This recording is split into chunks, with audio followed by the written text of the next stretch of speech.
Alright guys, I'm officially ready at this point.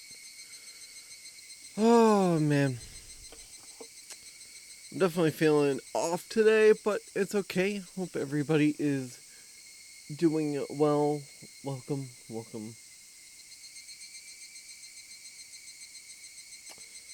Why don't we go ahead? Let's swap to our VTuber, there we go. And let's just get this party started. Why not, right? It's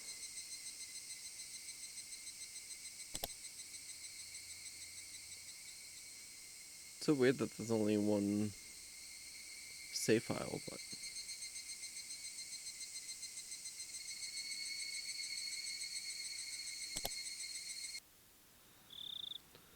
I wonder how much time had passed since I lay down. It's getting dark outside. My body was soaked in sweat. It would probably be a good idea to change my sheets. At that moment, the phone downstairs rang. It was probably Mom. Mom was quite the worrywart. Maybe she had called many times, but I just didn't notice it.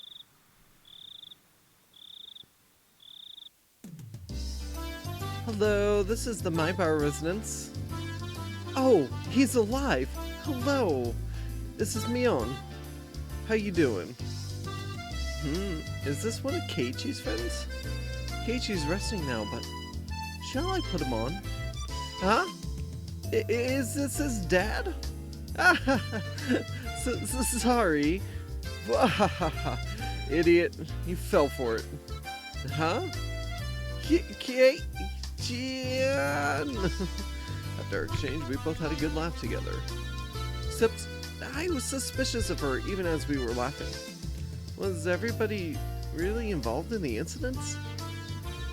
The fact that I couldn't say no saddened me. I'm relieved that you seem well. Reina was really worried, you know? Satoka-chan was happy and said you got what you deserved. Rika-chan said how unfortunate he's sick. Looks like everyone was making a big deal out of it. Well, you know. So, Kei-chan, is now a bad time to come pay you a visit? A visit? No, it's okay. It's not like I'm dying. My grandma made a ton of mochi, you see. I was told to share them, so I'll bring you some. Hey now, you'll catch my cold. Not to worry, both Reina and I are too stupid to catch a cold. See you. Be there in a bit. She hung up cheerfully. Reina's coming too? That's what it sounded like. I was still concerned about meeting Reina, but I guess if she was with Mion.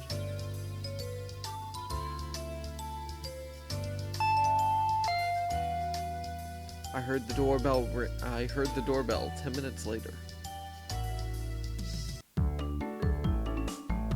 How are you feeling? Did you take your medicine and rest? I did just that. Thank goodness you look well. I was worried. Sorry, I'll be fine by tomorrow. Mion showed a complete lack of concern for someone who's recovering. Reina looked like she was worried about me from the bottom of her heart. It didn't look like there was anything behind those expressions. I thought we might hang out for a bit, but looks like you're not quite in the condition for it. You don't say. It seemed like my face appeared a bit sullen. Then, here, Keiichi-kun. These are the mochi Mi-chan's grandma made. Reina held up the package wrapped in newspaper. There might be about 5 in here. It was quite hefty. Ah, thanks. Send my regards to you, Grandma Mion. Yep. Ah, there's one that I made in there as well. I wonder if Keiichi-kun can guess which one. This is Kei-chan's homework since he missed the club meeting today. There are letters on each emoji, so I'll ask you tomorrow. Were you checking if I was feeling better, or did you just come here for club activities? Yep, looking fine. Guess you'll be able to make it tomorrow. Man, what are you going to do if my fever comes back because of your shenanigans? Mi-chan? We shouldn't be making such a racket. Let's go. The other people here will get angry. Both of them thought my parents were home. It's because the entranceway was a mess. You're right, let's get going. Ah, by the way, Kei-chan. Yeah? What did you eat for lunch? The sudden question startled me, and I went wide-eyed when I saw Mion. I had never seen her like that. It was a highly unsettling visage. But why is she asking me about what I ate for lunch? What she said was so inane, it was almost meaningless. The way she said it, it was almost like she didn't even care at all about what I ate. I ate out. She must have oh my gosh. She must have suspected that I was with Oishi-san. Anyway, I felt that if I hesitated or tried to change the subject, then they'd read too deep into it. So I tried answering as quickly as possible. Except, contrary to the efforts I had made, there was a pause before they replied.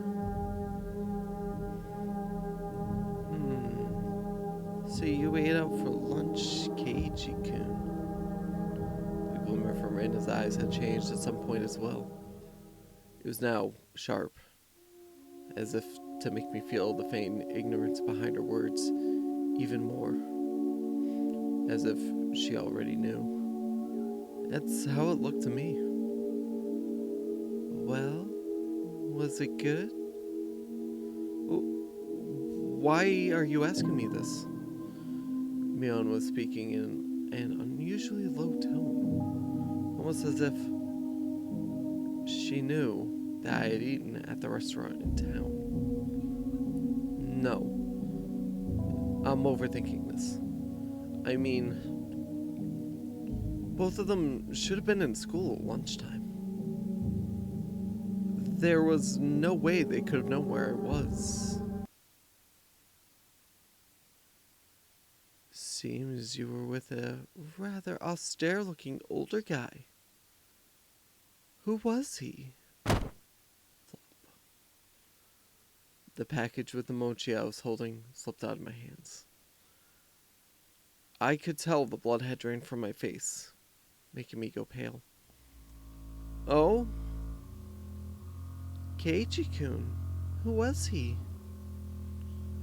Could it be the person from before, I wonder? I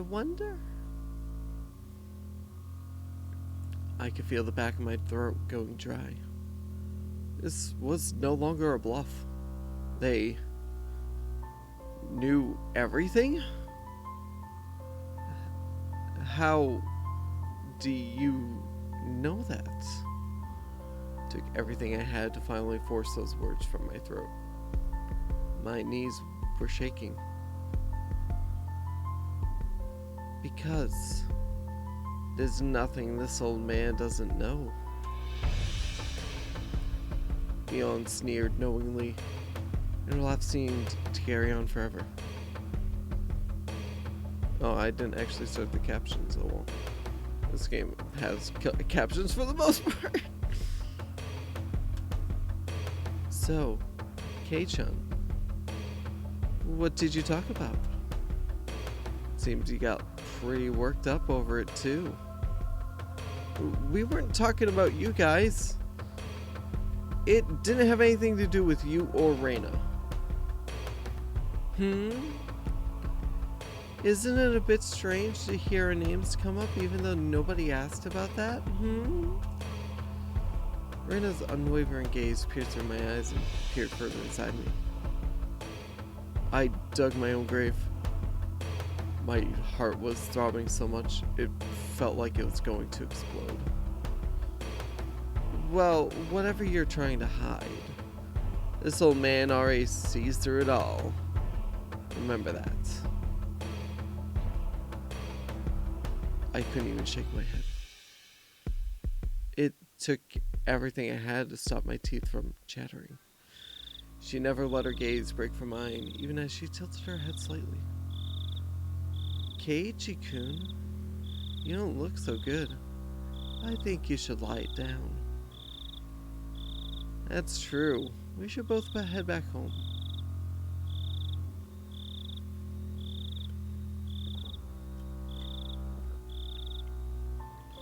As if nothing happened, they both giggled at each other and started making their way out. I hadn't moved a muscle since I dropped the package of mochi. As they left, the door slowly closed behind them. All I could do was stare, as if I couldn't move until the door was completely closed. Just as the door was just about closed, it opened again slightly with a sudden creak, sending my heart racing once again. A single eye peered in through that narrow slit, and Mion's hawkish gaze peered at me once again. See you, Kei-chan. Yeah. I'd hate it if you'd miss school tomorrow, alright? Thud. The door closed. I wasn't able to move a muscle, even after their low laughter died off into the distance and silence once again enveloped the room. Coming back to my senses, the first thing I did was lock the door. They knew what Oishi-san and I talked about? Why? How? No, that wasn't important. Thinking about it now, all of it could have been overheard from the beginning when Oishi-san met me. Just as Mion said, I couldn't hide anything. Then, what were they trying to tell me? That part was obvious. They were warning me not to say anything unnecessary. What did they deem unnecessary? I only talked with Oishi-san about one thing. And they were warning me that that was unnecessary. Whoop.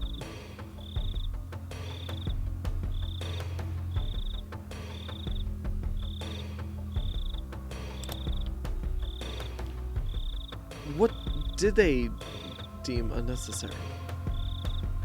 The incidents involving Yashiro-sama's curse that occurred every year were individual cases, but were connected as a whole, as well as the fact that there may be multiple perpetrators hidden within Hinamizawa. No, more precisely, that Mion, Reina, Satoko, and Rika-chan were all suspicious. Is that what they are warning me against? What kind of nonsense am I thinking about?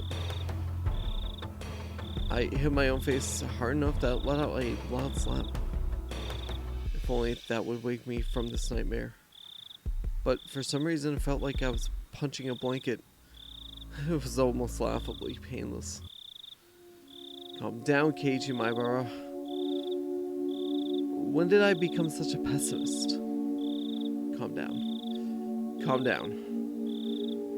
Settle down and sort things out.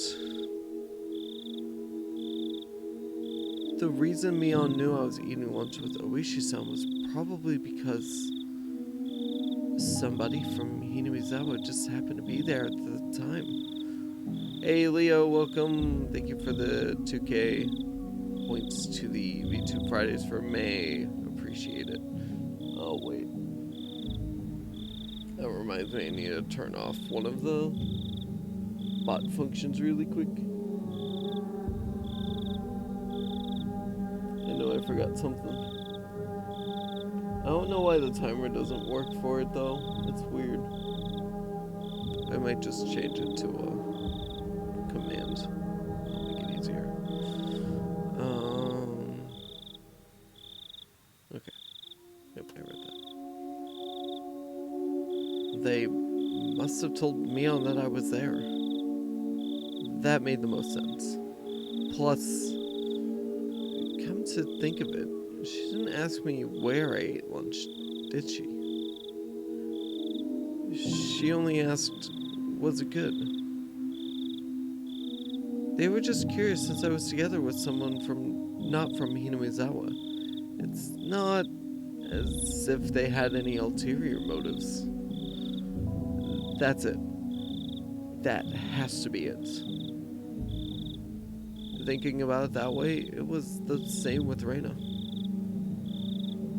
I was just being strangely ambiguous about when I met with Oishi-san, and Reina was just correcting me on that. That's when I was bewildered by the change in character from the usual mild-mannered Reina, and was just startled by it. That's the most natural way of thinking about it. It felt like my mind was mixed up like a tangled mess of spaghetti. Deep red marinara sauce would have poured out of my nose and ears if you squeezed my head.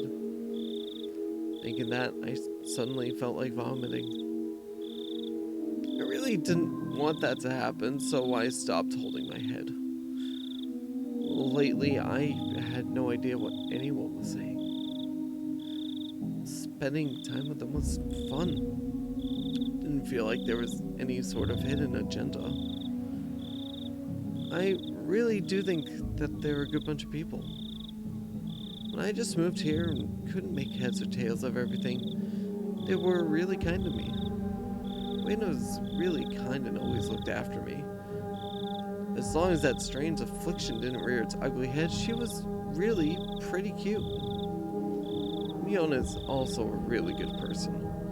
She didn't care about anyone's age or gender, and was optimistic and outgoing.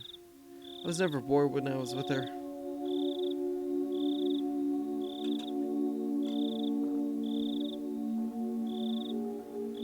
And talking of not getting bored, rambunctious Satoko was a good person for that too. She was pretty bratty, but that was just the way she interacted with others. Rika-chan was the same way. She didn't speak often, but that didn't mean she was always silent. They're my friends, but after hearing of the better untold secrets of Hinamizawa from Oishi-san and Tomitake-san,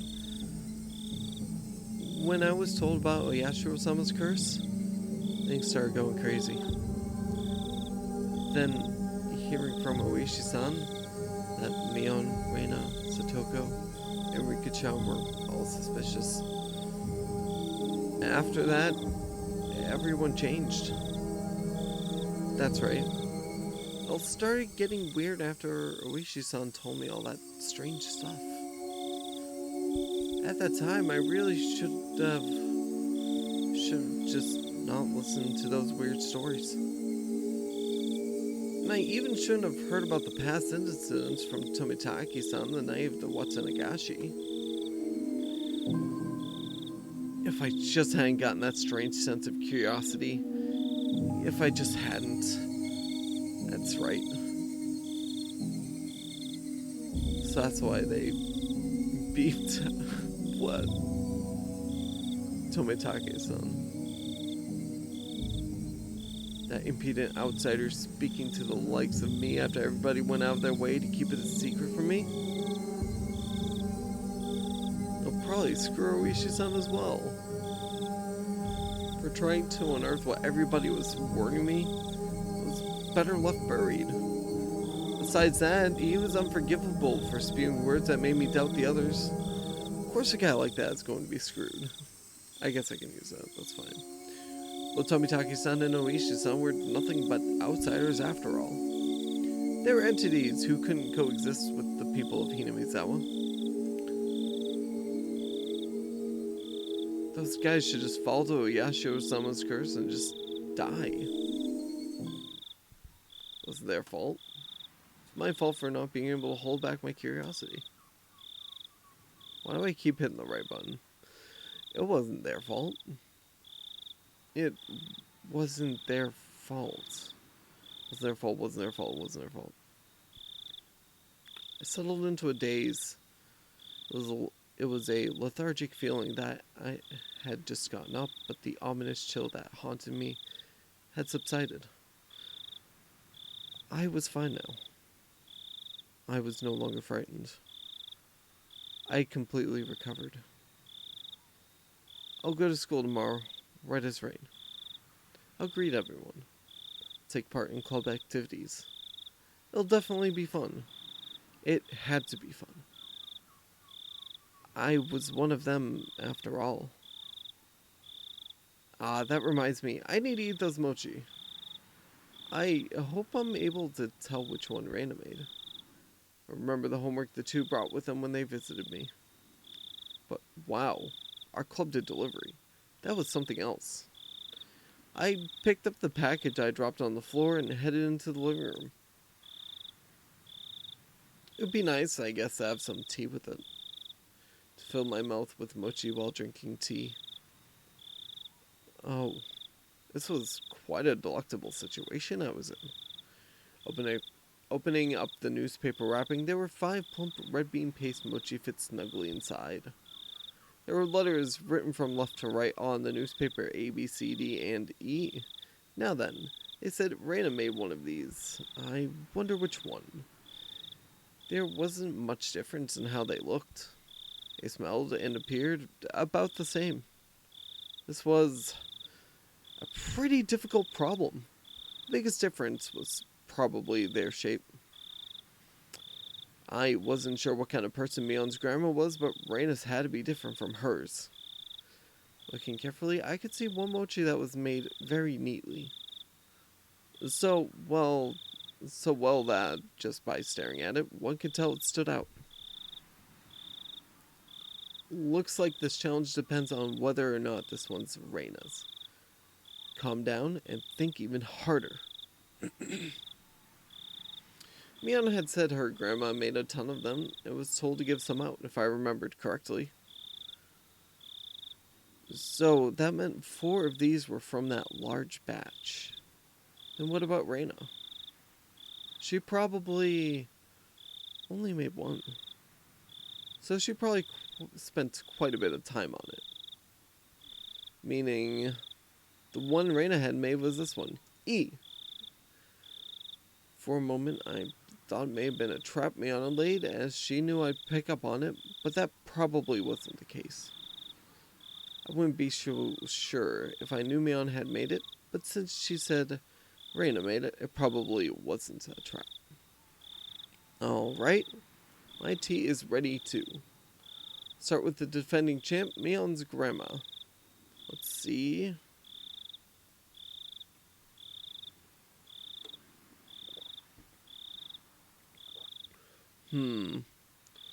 Not bad. The smooth bean paste and soft, chewy texture left little to be desired. The tea I drank afterwards also accentuated the experience. This was an exquisite piece of work. Now, how about Reina's? The creation was so delicate, one would think it was a high-class Japanese dessert. Since I normally had quite the appetite, I was slightly worried about the size of the portion. But, well, first, a bite. This was quite a difficult one to judge, actually. The ingredients were exactly the same, so there was little difference in flavor. What was different was how it was shaped at the end, so it was to be expected. So the deciding factors would be presentation and volume. The well-formed and well-sized champion versus Reina the challenger, with the size you just couldn't get enough of. I'd only had 1 bite of Reina's. I would probably have to wait until after I was done eating to make my decision. Maybe there was something hidden inside that could cause an upset. Chew, chew. It seems my prediction was right. My tongue touched something. It didn't feel like something edible, so I reached in with my fingers and grabbed it. What? What was this? Before I could fully comprehend what I was eating, I threw away the rest of the mochi I was eating as fast as I could. It slammed against the wall, causing the bee jam to splatter. Then, after sticking for a moment, it slid down to the floor. I was dumbstruck by my own actions. What was I doing? Reina had gone out of her way to make it for me. How could I? Dumbstruck, I looked down at the hand that performed such a vile act. Then I remembered what I had taken out of my mouth. At first I thought it was a hair. Even though it was shorter than Mion's, Reina's hair was still quite long. And it wasn't this short. It was also a bit too hard to be hair.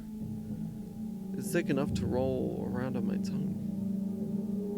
There was a bit of a metallic sheen on one end of it.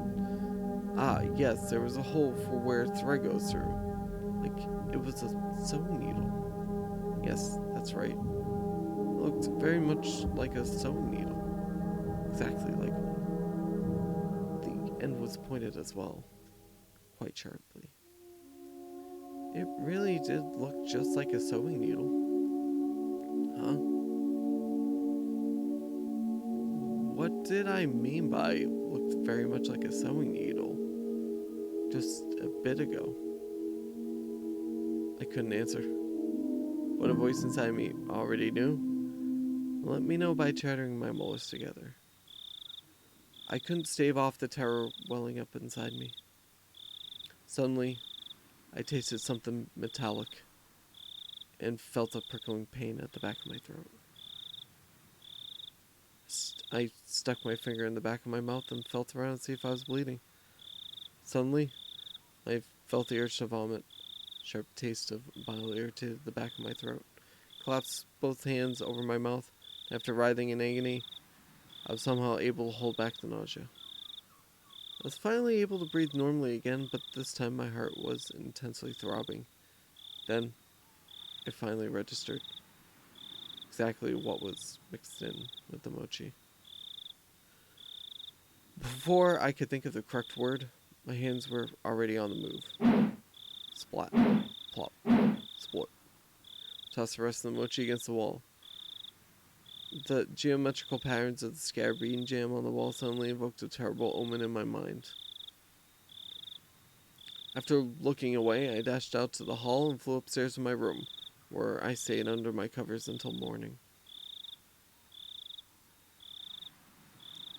I clutched my own shoulders, howling madly in a mix of fear, anger, sadness, and frustration. This wasn't a threat or warning or reminder, nothing as simple as that.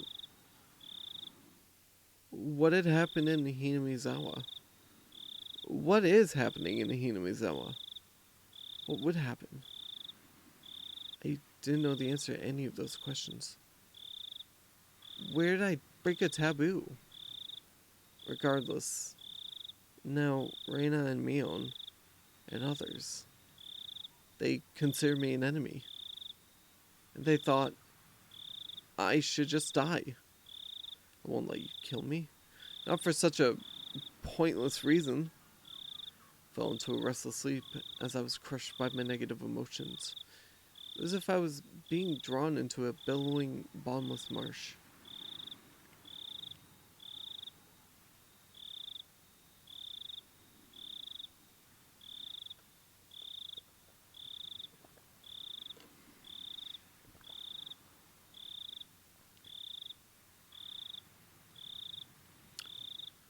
What's a medicine that makes you commit suicide and threat? Oh boy.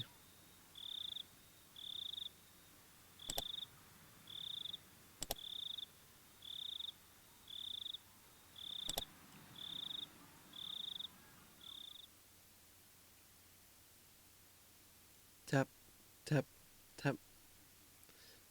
The sound of muffled footsteps stopped in front of the door to my room.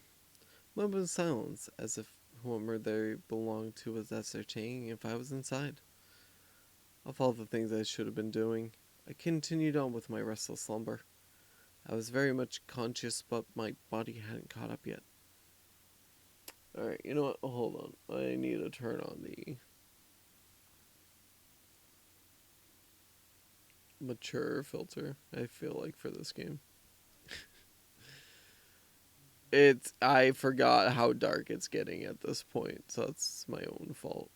Um, I apologize. Give me a moment. I wish they made a quick button to do that because I don't always.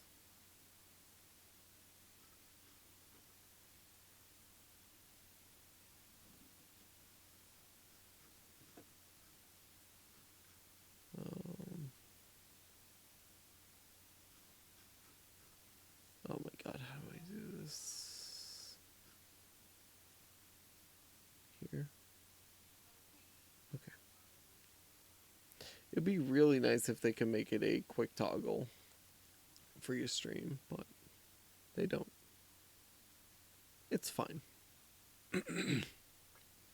Alright, so where were we? Even with danger bearing down on me from just beyond the door, it was as if I was completely paralyzed, unable to move. Without a doubt, this was sheer terror. Please, just leave. Hey, why isn't my body awake yet? If they came into my room right now, then...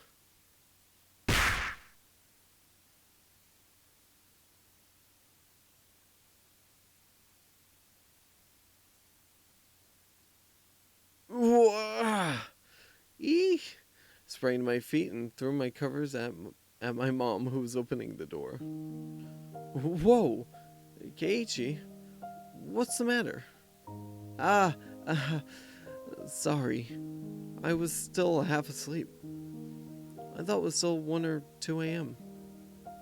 But the morning sun was already streaming through the gap between the curtains. It felt nothing like morning. Yesterday, I must have fallen asleep right after that.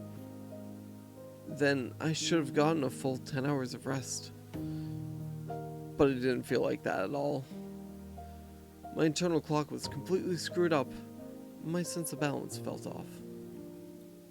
I felt feverish enough that it was clear to me that I was still not well. Well, Keiichi, how are you feeling? Can you make it to school? I was well enough to go, but I wasn't mentally prepared for it. I was still plagued with the terror from yesterday.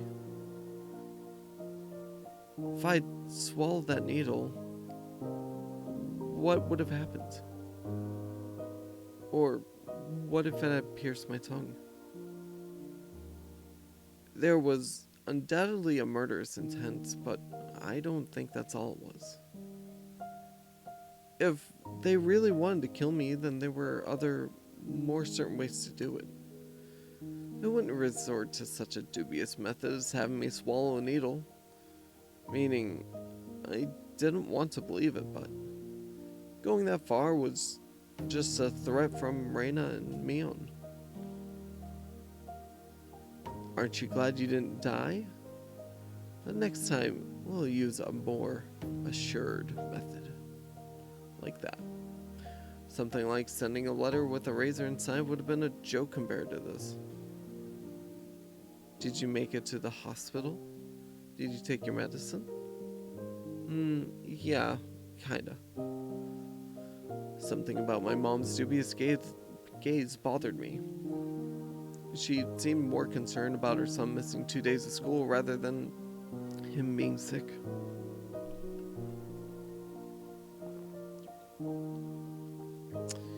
It was definitely mental fatigue. I wasn't really physically ill. It'll be hard for you to get back on track once your daily routine is thrown off. Come on, get on up. They say wellness is a state of mind. I've heard that line many times before. I was given an award in elementary school for having perfect attendance, but it wasn't like I was healthier than everyone. Come on, go wash your face. Breakfast is already ready. There isn't much time before Reina-chan comes and gets you. Mom's tone meant I couldn't argue about it, so I had to give up on skipping a second day. By the way, were you the one who got bean paste all over the living room wall, Keiichi? You shouldn't do something like that. Your father was quite angry. I didn't feel particularly guilty for doing it, so I didn't have much of a reaction. Also, Mom didn't question me any further about it. She headed back downstairs after she was certain I was getting up. What Mion said as she left yesterday. I'd hate it if you missed school tomorrow. Came back and dwelled in the back of my head. What did she mean by that? I didn't even have to really think about it. She was saying, don't be absent. Taking that a bit further, it was the same as her saying I should just go about living my life as if nothing happened. If I showed any signs of acting unusual, it would probably result in them making their move. For example, maybe I shouldn't be paying attention to someone like Oishi-san enticing me with something unusual. Meaning, if I didn't watch my mouth or did anything differently from the norm, in effect it would end up flagging myself as someone who was not wanted. And it seems that was something that the girls didn't intend to forgive. So if I just went along as normal, no harm would come to me. Was that how it was going to be? All that misery I experienced up until yesterday would, almost creepily, just fade away? It was an enticing deal. By forgetting everything I'd seen or heard these last few days, I'd be able to keep on living like normal. There's no way such a selfish thing could. I swallowed hard.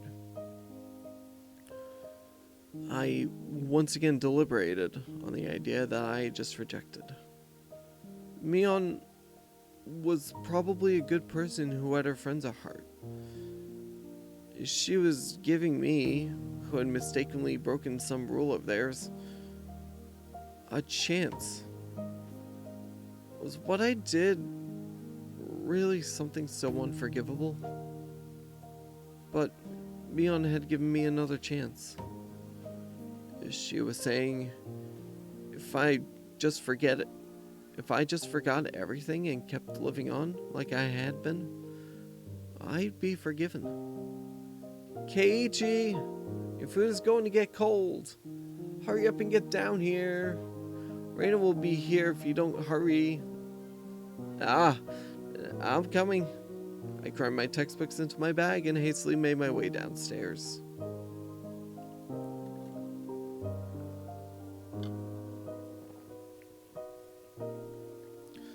I picked up my somewhat bland breakfast. It seemed that I didn't have much time. It was already past when I usually met up with Reina. Given yesterday's events, she'd probably be here in the next 5 minutes. I need to be ready to head to school by then. I had to forget everything that happened the past 2 days. Forget it all, and return to my normal life. For this to be normal, I'll have to be where I normally meet up with Reina. Today of all days, the rice was dry and hard to get down. Ding dong. I jumped at the sound and dropped my chopsticks. That chime signaled that Reina had arrived. Mom hurried me along. Come on, Reina-chan's already here. Hurry, hurry. My mother's merry smile and my gloomy face were polar opposites. Honestly, I was reluctant to see Reina, who was waiting there on the other side of the door. The Reina on the other side. Was it the Reina I knew? I couldn't keep her waiting. I needed to do things as usual. Morning. Hey, Aunt. Welcome. Hope you're doing well. And with 2,000 contributed to VTube Friday for May. Woo, it's begun. We're up to 4,000 already. Oh. By the way, congrats on the first. Hope you're doing well. I feel like I'm having a bit of an off day, but it's fine. It's fine. We're here. I'm gonna take a long shower after the stream, I feel like. It's all fine. Morning! An invigorating greeting filtered in from across the doorway. I came since Keiichi-kun was a bit late. Will he be okay today, I wonder? The manner in which Reina was concerned was without a doubt the Reina I knew.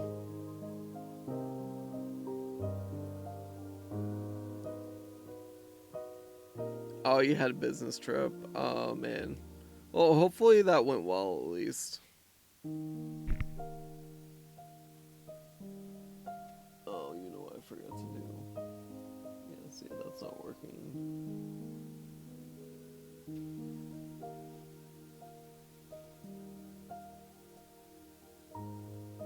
I get sucked into this way too easily, so I forget about my lurky duties. Okay.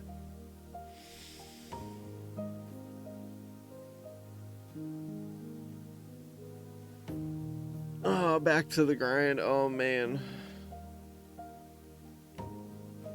Alright.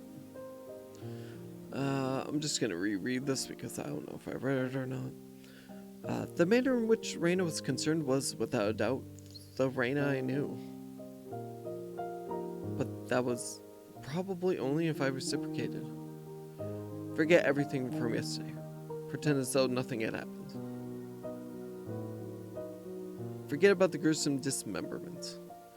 Forget about the mysterious deaths that happened the following years. Forget about the people falling to their death, and the terminal illness and suicide, and lynching, and the disappearances. Forget it. Forget all of it. Forget that Reina and Mion were scary. Of course. Forget it all. Forget about everyone. Forget about the mochi too. Forget. Reina once again asked to make sure. Can you make it to school? Yeah, I'm fine. Great! Now let's go. Mi-chan is waiting. Reina showed me her usual bright smile. I couldn't find any hint of deceit in her expression. My nervousness dissipated, giving way to relief.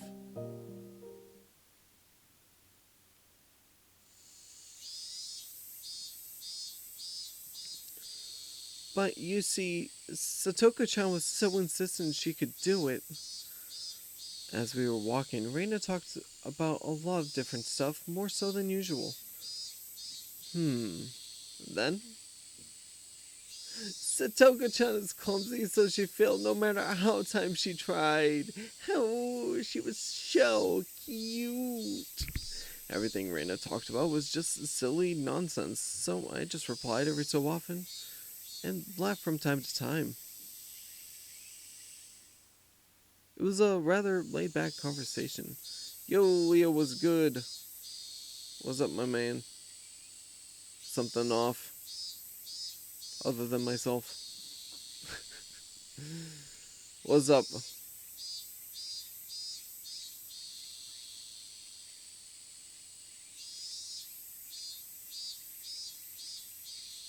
What? No, there's a ping in my server.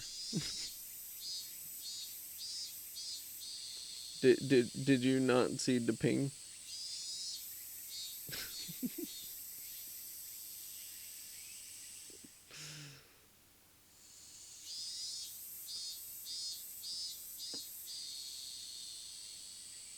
Did you find tipping?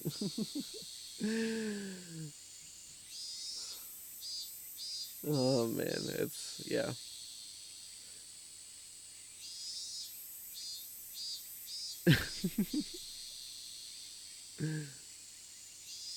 I get everybody because it's you know it's so easy to do. It's like the one thing I do. You guys are very welcome for that. Yeah, I literally did that at midnight, so.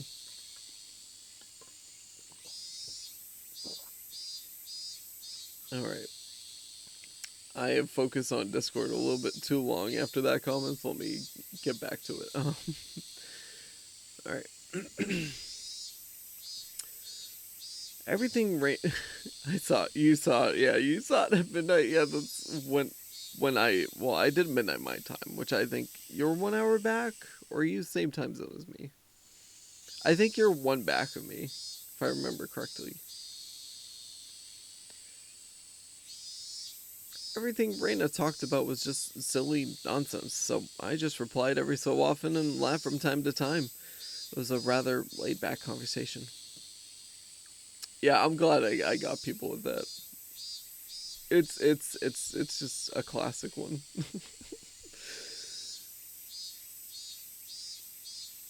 Oh, rip. Yeah, I did it basically after I left the session. We passed by one of our neighbors and they called out to us. Oh my, Keiichi-san and Reina-chan, aren't you two a bit late today? Mion-chan said she was going on ahead. Uh-oh, did Mi-chan look mad? I wonder. We need to hurry up, Keiichi-kun. As we smiled and parted ways with our neighbor, they turned back towards me and stuck out a tongue. Not expecting that, I couldn't help but crack a smile. Ah, Keiichi-kun smiled. Huh? What? Reina stopped and stared at me. I was thinking that you still hadn't recovered from your cold since you seemed down this morning, Keiichi-kun. But now you seem fine. Fine. With a grin, she gently poked my cheek. It was a bright, sincere smile. Hey, Keiichi Maibara. How can you still doubt Reina after she shows you a smile like that? Maybe I just had a high fever up until today. I imagined everything I thought had happened because I was bedridden and delirious. I really hope that was the case. God will grant me just one wish. It's only one thing that I'd wish for. I would want what happened in the past few days, more specifically from the night of the Watanagashi up until last night. I want all of that to have never happened. I wonder how many times I'd wish for these past few days. As long as Reina kept on smiling like this, I think it might just become reality. So, I wanted Reina to keep on smiling. Keep on smiling. So, Keiichi-kun. Those mochi yesterday. Did you eat them all? That vain wish of mine was instantly shattered. My heart began palpitating. The relaxed morning mood suddenly became frigid. Reina's smile was the same as usual. Her eyes were gentle as usual. Those mochi yesterday. Did you eat them all? Of course she wasn't asking the question at face value. In other words, Reina was asking, did you get the message? She was probably trying to convey that. Keiichi-kun? I was reluctant to give an answer. Reina stopped walking and stared deeply into my eyes. Ah, don't hesitate, Keiichi Maibara. Reina was acting the same as always, wasn't she? I needed to respond in my usual way. Naturally, of course. But both my throat and mouth had gone dry. My lips were stuck together. Literally my issue right now, too.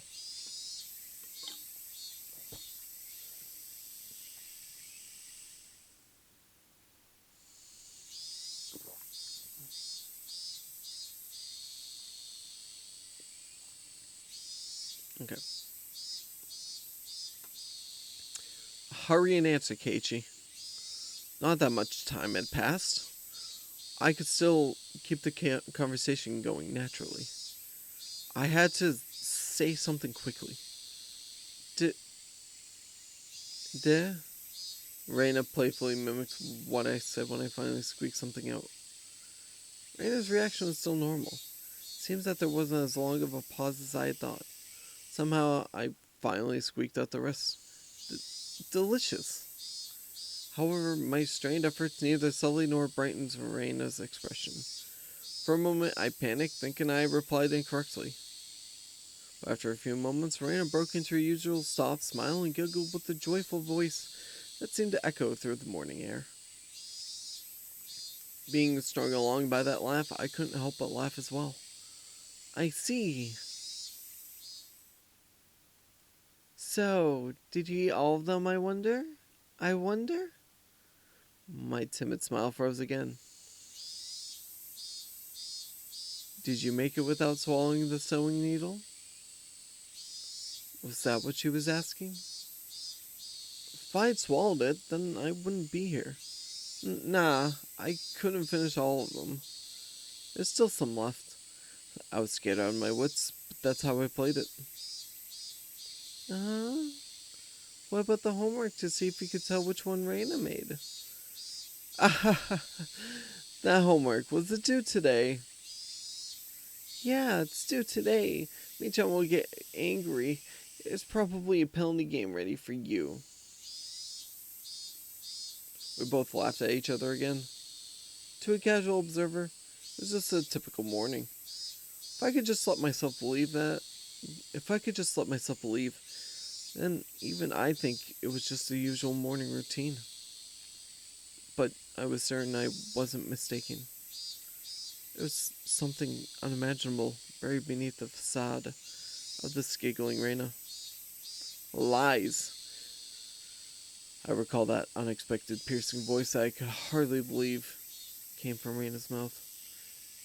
The moment that image crossed my mind, I felt a cold sweat trickle down my back.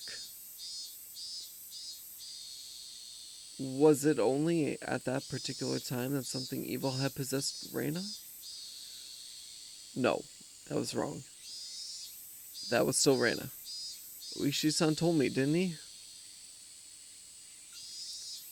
Actually, I looked into her. Before Ryuga-san moved away to Hinamizawa, she was suspended from school. It seems she went through her school building and broke all of the windows. Reina had a disorder that normal people didn't. No matter how pleasantly she smiled, that fact would not change. But I couldn't even imagine how she looked as she broke all the glass throughout the school. One thing I knew was that it wasn't something spur of the moment. If it was some sudden outburst of anger, then maybe she'd break a pane or two. But she broke all the windows all throughout her school. Just imagine going through your own school breaking the windows with a bat. Swinging full force at each pane of glass, one after another, paying no heed to the flying shards. Your classmates aghast, unable to move from the sudden turn of events. I wonder where she could have found the most windows lined up in a row. Probably the hallway. Walk, wind up. Walk, wind up. It was difficult for me to connect that horrifying image with the Reina smiling at me right now. But I just had to imagine it. Impossible because it was unimaginable. That naive way of thinking no longer worked. The unpleasant piercing sound of shattered glass. The crunching noise as Reina treads across the broken shards, walking towards me. Reina's classmates going pale as they forget to even breathe. I wondered what they did as Reina came closer, breaking windows along her path. Did they earnestly try to bring her to her senses by saying something? Or did they jump at her trying to stop her savagery? Or did they run to the staff room after being directed there by the teachers? Probably none of those. In the face of that blood-curdling sight of Reina busting window after window, undoubtedly, all they could do was silently clear a path for her. Dumbfounded, just clearing the path for Reina to continue. It was far too violent an act for them to seek refuge by looking the other way. That's not to say that they were looking the other way. They were doing the only thing they could to protect themselves. If they had done something differently from the rest, they may have suddenly found themselves as Reina's new target. What would Reina have done to whoever attracted her attention? The answer was obvious. She would have undoubtedly acted according to her whims. Meaning I would be the next window. Reina staring into my eyes, shards of glass crunching and crackling underfoot as she drew closer. I was also drawn into her eyes, paralyzed.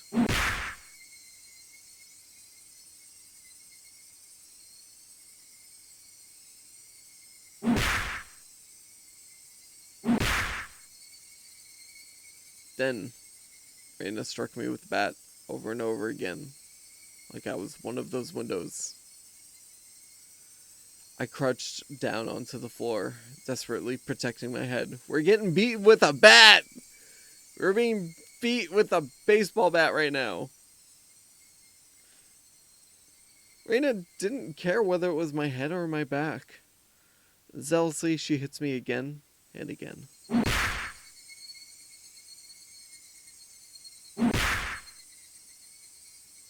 What kind of expression was she making as she was doing this over and over again? I peered up to see. Her expression was so indifferent, it was completely unnerving. Well, I mean, okay, so literally this game is built around a curse. So you're not wrong, it is curse content, Kappa. Oh, I missed that part of the log.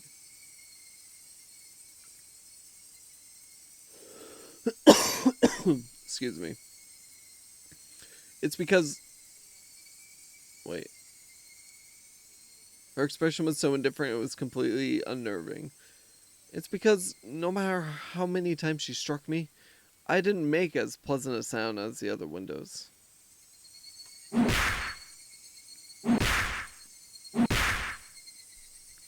She struck me continuously, over and over again. The sound Reina wanted didn't come out. Our classmates standing around didn't try to stop her. They didn't want to be the next window. Somebody save me. Turning a blind eye unless we're hanging out? But of course, everyone in class scrambled to obtain the highest standardized test scores. They gained nothing from saving a cram school tryhard like me. Eventually, there would be a faint sound similar to when you crack open a walnut. Some sort of reddish-black spray would shoot out. Anyway, it wasn't that Reina momentarily lost herself in anger. In her anger. After forcing myself to breathe and calm down my heart, I recalled what Oishi-san told me. And in the counselor's medical report, he recorded all of the conversations he had with Reina-san. It shows up. And quite a bit at that. No, I needed to say it shows up. I don't know. What does? She mentioned the word Oyashiro-sama.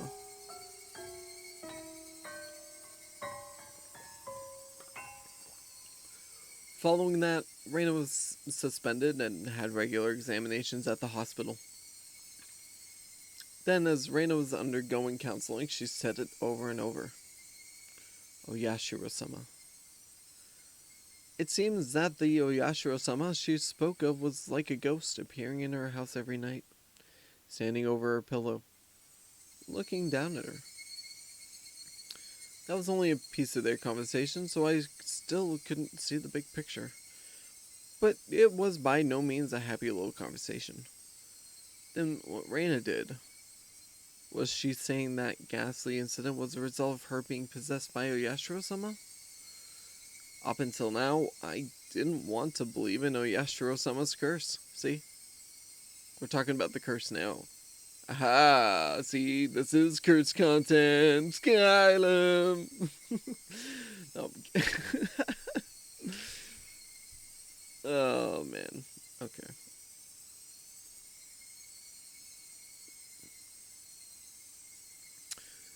That's why I wanted to say the mysterious deaths every year happened because of some sort of conspiracy.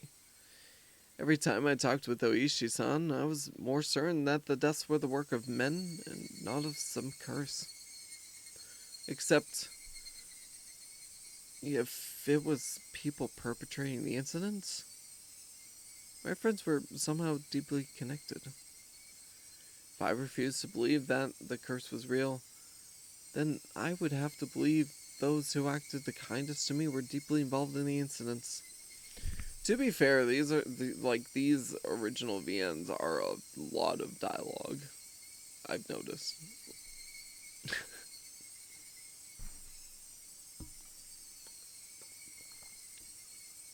They go for a while.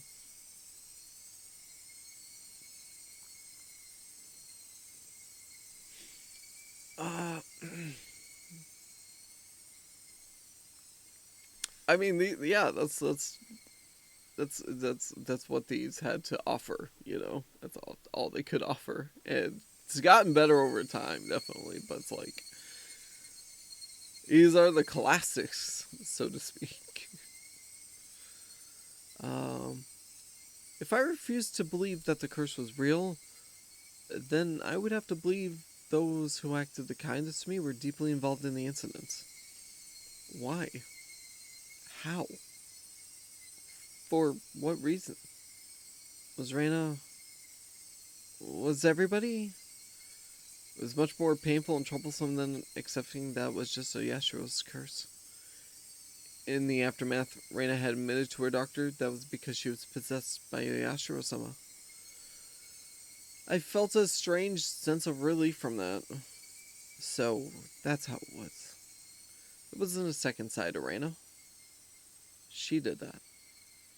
Because she was possessed by something strange, like Oyashiro-sama.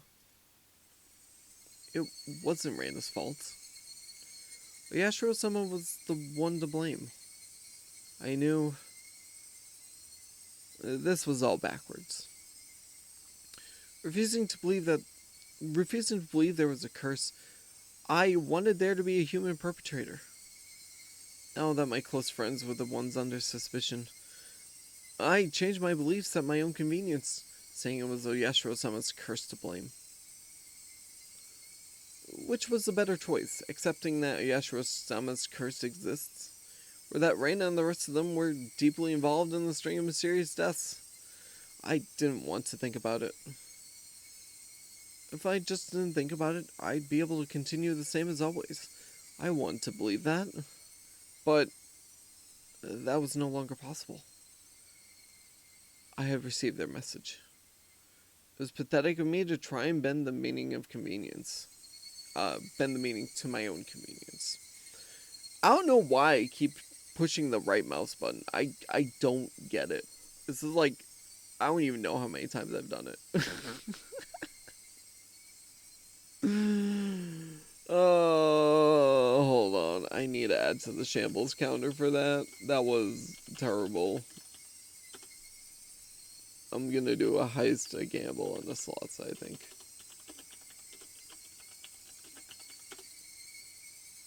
Oh, come on. That was not fair. That was not fair.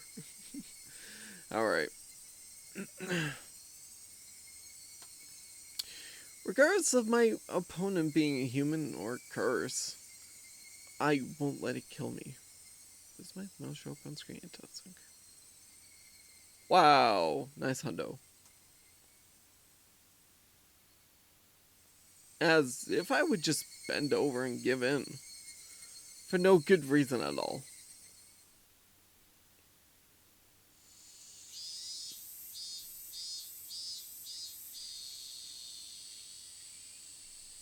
Keiichi-kun?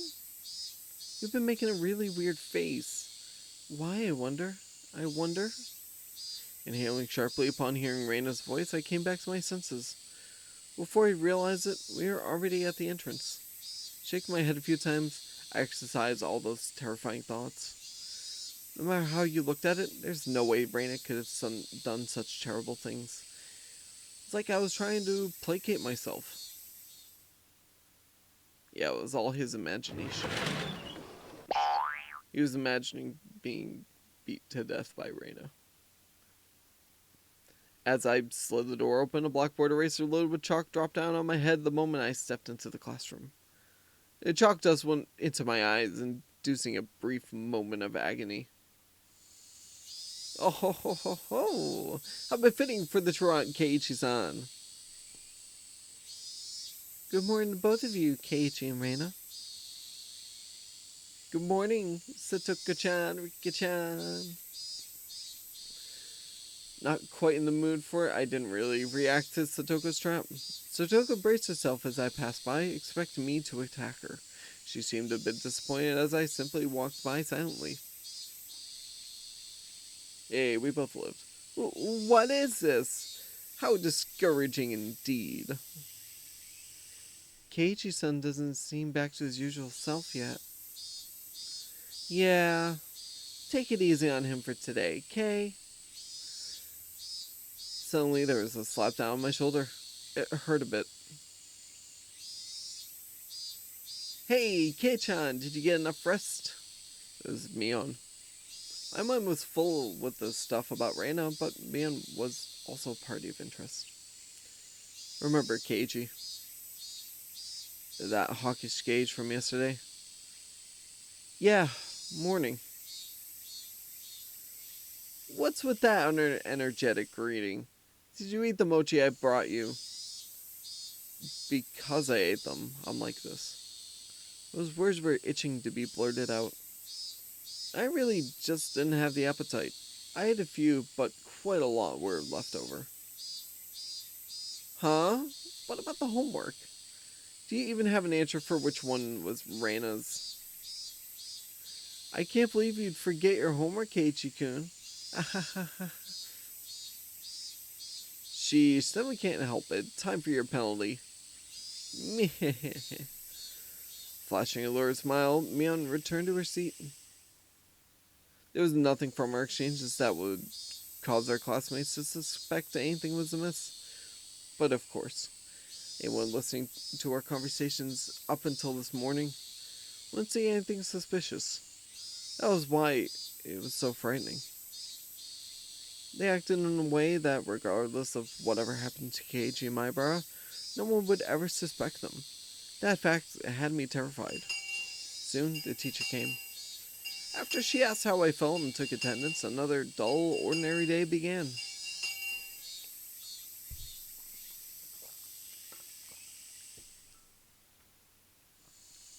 Another day of school, another day of school. Our classmates gonna murder us. Another day of school.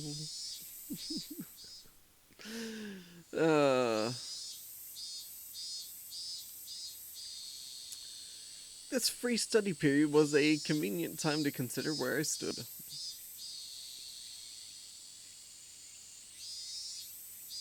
I gently closed my eyes and pondered the ridiculous position I was in right now. First of all, what I shouldn't forget was how dangerous of a situation I was in. I had fallen out of favor with them. After interacting with Oishi-san multiple times, I could see it as I was getting closer to the heart of the matter. The warning yesterday with the mochi was a good indicator of that. No. Calling it a warning was just my habit of understating things. Probably had no meaning beyond stunting my progress and buying themselves some time. Until they had a method of completely erasing me. They were just biding their time. Even though they were keeping me under their thumb with threats. It didn't change the fact that I knew too much. The chilling sensation of my desk made me recall Satoshi Hojo, the boy who was using the seat until last year when he disappeared. Was he also similar to me? Did he learn something he shouldn't have and was erased? Damn, I wouldn't let them get rid of me so easily. Never. But were they really trying to kill me? I've had these contradictory feelings for a while now. Even though I suspected them, I felt I had to cover for them. With all their suspicious behavior, worrying like this just made it all seem like an elaborate hoax. No. That's just what I want to believe. Doubting my friends, covering for them, my life was in danger. Or was it? Actually, I was debating the wrong point. Given my current situation, those points were something that should have been deliberated on a long time ago. But really, Reina and the rest of them? But really, Reina and the rest of them, are they actually aiming to kill me? The little voice inside me continued to torment me with these unresolvable trains of thought. It's doing a top points there. Are you an idiot, Keiichi, my bro? The answer should be obvious. But maybe that sewing needle might have been just an accident, right? How could you screw up and drop a sewing needle into a piece of mochi? The benefit of the doubt can only go so far. Both Reina and Mion had acted and behaved suspiciously, but maybe it was all some sort of misunderstanding. What kind of misunderstanding? Absolutely no worries, Aunt. Appreciate you being here, stopping on by.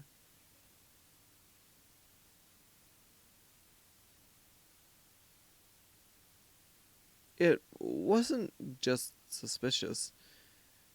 It was outright ludicrous, right? Reina just corrected me for lying. Mion only asked me what I had for lunch. Reina was standing outside our door eavesdropping for a good hour, you know? She was probably just waiting for my phone call to end. For a whole hour outside your room? Is it normal to go home afterwards without saying anything? You heard from Oishi-san, didn't you? About what Reina did at her former school? But at the hospital, she said it was the Yashiro-sama's fault. Cut it out, Keiji Mabara. Don't you realize they're out to kill you? I inadvertently blurted those words out loud. Hearing myself say that so directly left me dumbfounded for a few moments. Afterwards, I had to look around to check if anyone else had heard it. My little soliloquy cut a little too close to the truth. Even though I could feel the murderous intent from Reina and the others, part of me somewhere was still trying to deny that. It's late in the game. Such hesitation could be fatal. I knew that. But I was just your average student, a man living his normal, ordinary life. Do you think I could suddenly believe that my friends, who I had been happily laughing together with up until last Sunday, now intended to kill me? Right? You're too soft, Keiichi. This time I remembered to keep my voice down so only I could hear it. It's one thing I now understood. I was too soft. I didn't completely understand how dangerous Reina and the rest of them were. No. I wasn't trying to understand. I was too soft for not listening to Oishi-san when he was earnestly showing me the heart of the matter. I didn't listen because I was too busy pretending to be dejected. I didn't comprehend it. I was just running away. I didn't comprehend it, so nobody had any notion to try and kill me? I needed to get rid of such naive thoughts. As I made that resolution, I heard the bell signaling the end of class. So soon. The day was already over. I didn't recall eating lunch or doing anything in class. My friends were putting their desks together in preparation for club activities. Not long ago, I would probably have happily jumped into that circle.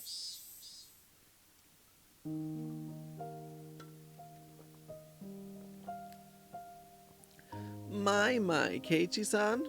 How rude of you to even think about leaving. The way Satoko spoke was so typical and familiar, it almost physically hurt. Huh? Keiichi-kun, is today not a good day, I wonder? We were going to win big together. Oh. Seeing Reina's expression, which said she was really looking forward to today, was hard to take. Hey, Keiichi, maybe Oishi-san is just some enormous jerk trying to separate me from the others by lying to me. Slap. Trying to expunge such weak-minded thinking, I slapped myself in the face. Keiichi-kun? Yeah, was Reina really trying to kill me? I wish someone would tell me it was a hoax. I didn't care if it was actually one or not. I just wanted someone to say it was. Gah. Another weak-willed thought. How'd I ever become this naive? Are you alright? Did your head hurt? Apparently, that was how my inner dilemma appeared to Reina. You're pale. Can you make it home by yourself? Maybe I should accompany you home, I wonder. No, it's okay. Sorry. I can get home by myself. Just have the meeting without me. Upon hearing that I wasn't going to participate in the club meeting, Mion pouted unhappily. Since Kei-chan was so bent on a revenge match, we were going to play that deduction game from before, too. Keiichi-san doesn't have the burning desire for a rematch? How pathetic. I wouldn't fall for some dumb taunt. Without even a real retort, I just grabbed my bag and was about to get up. Someone's hand perched itself gently on my head. Keiichi doesn't seem to be well. How very unfortunate. It was Rika-chan. She was stretched up as far as she could get, doing her best to pat my head with her pretty hand. It felt so nice, which made things even harder. Oh, sorry, everybody. See you. That's all I said as I quickly left the classroom. It said something to me as I was leaving, but I couldn't make it out. I managed to make it all the way to the entrance in that state of mind. Took out my shoes, put them on, and went forward. Harden that heart, Keiichi Maibara. They were, for some unfathomable reason, trying to kill me. They were plotting something dubious, watching my every move. But I couldn't hate them. Because weren't they my friends? Part of me lamented my naivety, while another part lamented the fact that I had lost something important by lamenting over it in the first place. Felt like my consciousness was being ripped out of my body. If this is what Oyashiro-sama's curse was like, then it was just too harsh. Hey, Oyashiro-sama, I was wrong for not believing in your curse, but I believed in it now, completely. Your curse does exist, so seriously, give me a break. I beg you. Come on.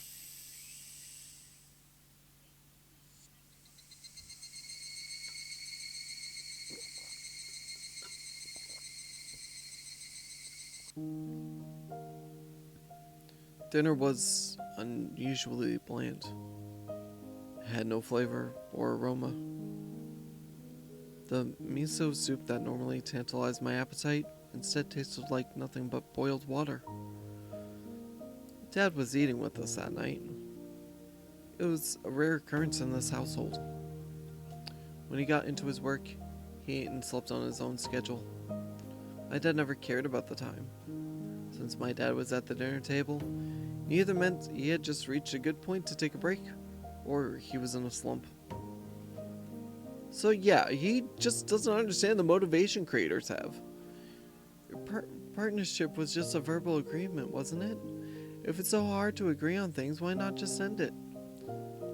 I feel like it's an industry with a lot of back scratching, but when it gets in the way of business, I wasn't able to pick out much of my mom and dad's conversation, but I could tell it wasn't a very pleasant topic.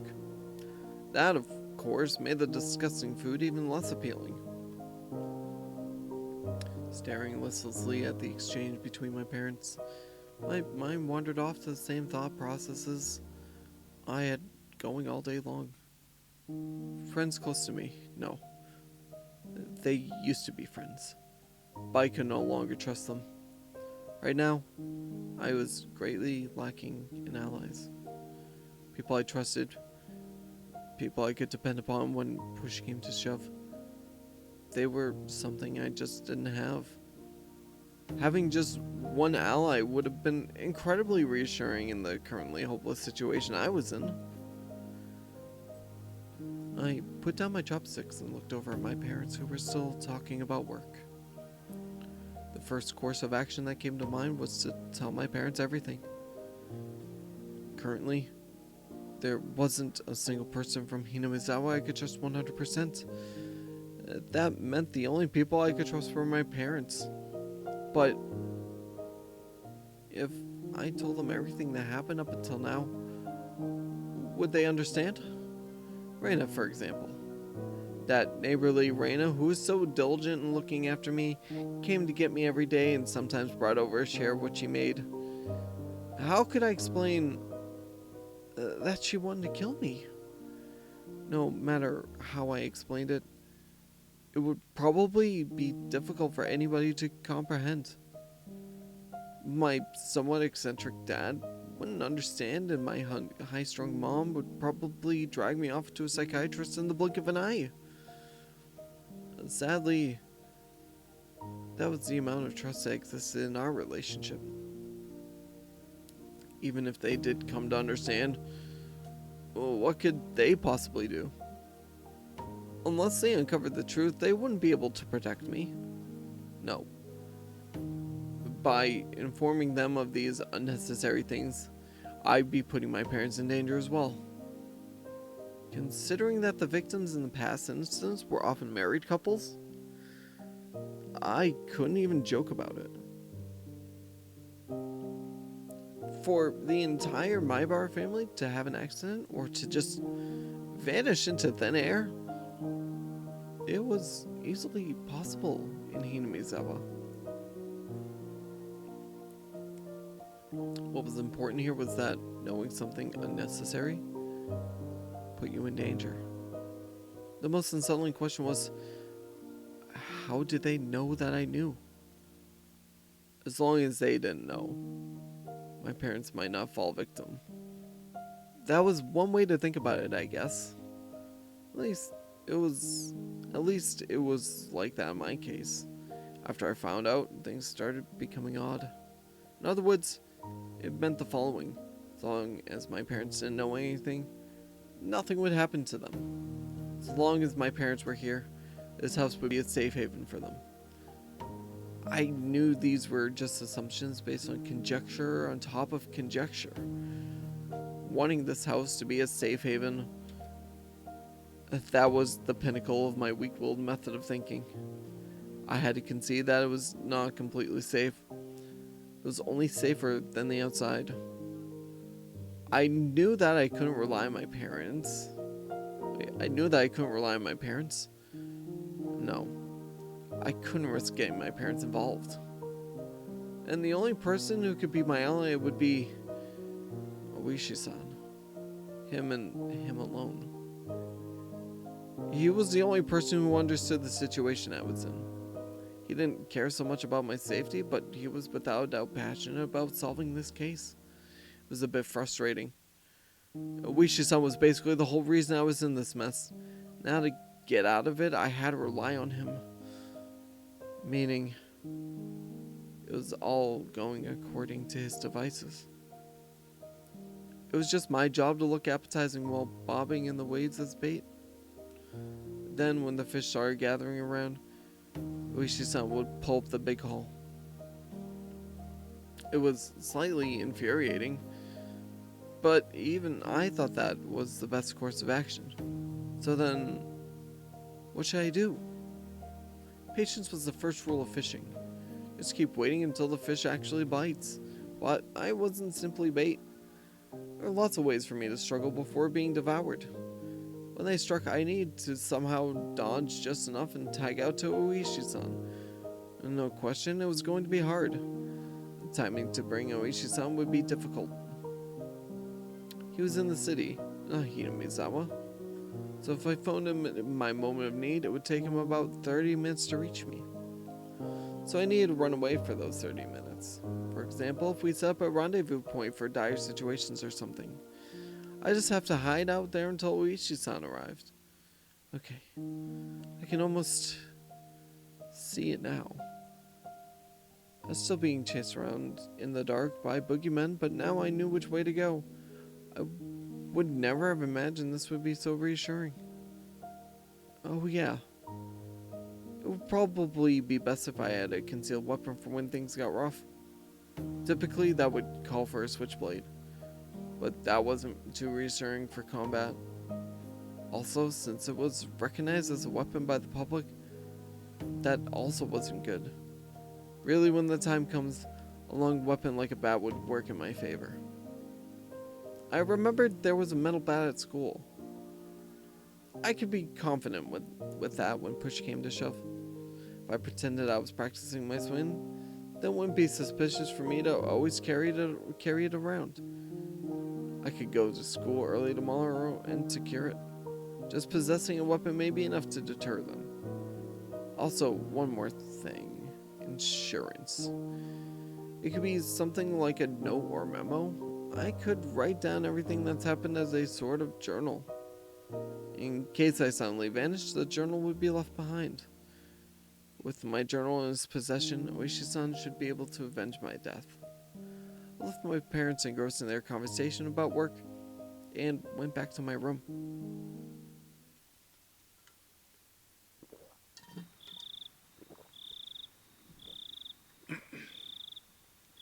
Don't go down the wrong pipe, water. I'm already out of water. I need like a piece of gum or something, I feel like. Actually, you know what? I think I'm gonna do that really quick. I will be right back.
Okay.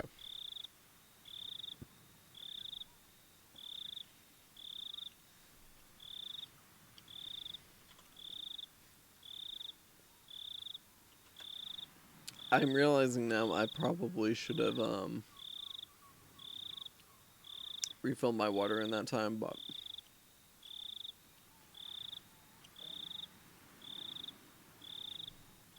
it'll be fine, you know? This gum is doing its job, so. Alright.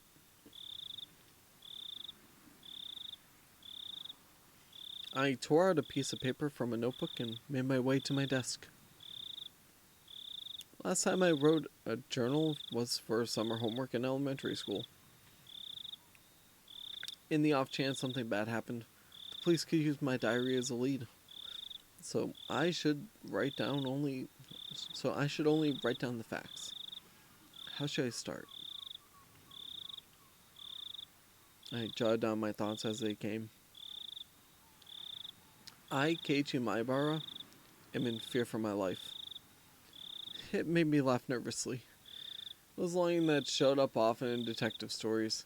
I never even dreamed that I would be in the type of situation where I'd write it myself. I do not know why they are after my life. Rain and the others were suspicious, but I had no proof. And that's why I couldn't write anything more. I laughed wryly at myself for writing such a passage draped in mystery. Would the police be able to get the hint from reading this enigmatic passage? I could only pray that they would. What I prayed for the most, though, was that this journal never needed to play its part. Here I laughed nervously. It was too simple. So I wrote down one more line I just thought of. The only thing I do know is that it has to do with Oyashiro-sama's curse. Was that too much? I probably shouldn't write more than that. If I wrote any more, then it would seem like I was just delusional.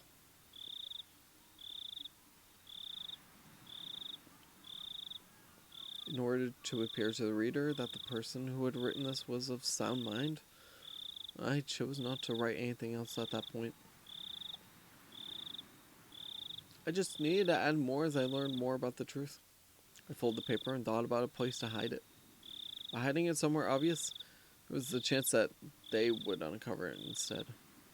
On the other hand, if it was in too obscure of a location, then there was the risk of nobody finding it at all. In the end, I decided to take the clock off my wall and stick my full note on the back of it with scotch tape. After that, I put the clock back into its normal position. Yeah. It didn't look like anything was hidden behind it.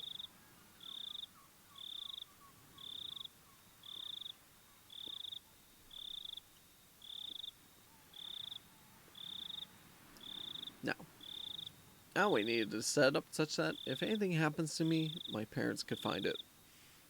I looked at it from countless angles until I was satisfied, and I made my way downstairs. My parents were still talking about work. It didn't look like it was going to end anytime soon, so I cut in. Sorry to interrupt. I have something I want to talk to you about. I'd never started off a conversation like that before, so my parents were both startled. They stopped talking and turned towards me. What is it, Keiichi-kun? What is it, Keiichi? Sorry. I have a favor to ask of you. Please listen. Just in case, yeah? It's not urgent. Can we do this later? Right now, Mommy and Daddy have something urgent they're talking about.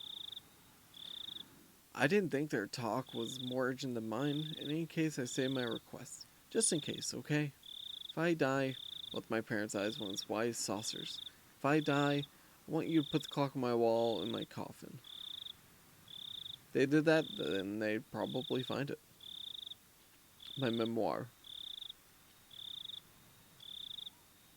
Both my parents remained wide-eyed, not moving an inch.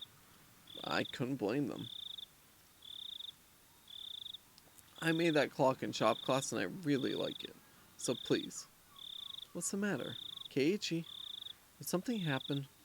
Mom was finally able to ask me with a questioning gaze. Of course, this was a normal response for when someone's son suddenly talked about a subject like this. I felt bad about making them worry, but right now, I just wanted them to think about the clock in my room. With the awkward mood leaving the room in silence, I decided to go back up to my room. I want to get to school early tomorrow, so I'm going to bed. Good night. Saying only that, I left the living room.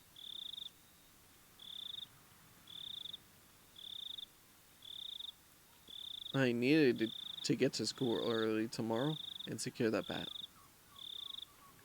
I should make today the last day I went to school with Raina. As I climbed the stairs, I heard my mom call my name, but I pretended not to hear her. It wasn't something I could talk about with my parents. If I talked about it, it would only make things more dangerous. The fight that had begun was mine and mine alone. I couldn't rely on anybody. I wouldn't be killed. Not when I still knew nothing.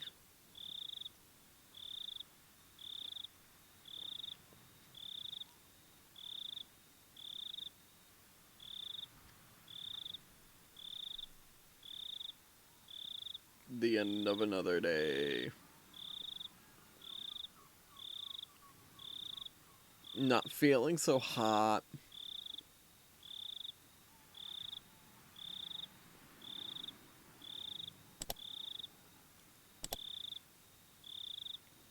The end of chapter 10.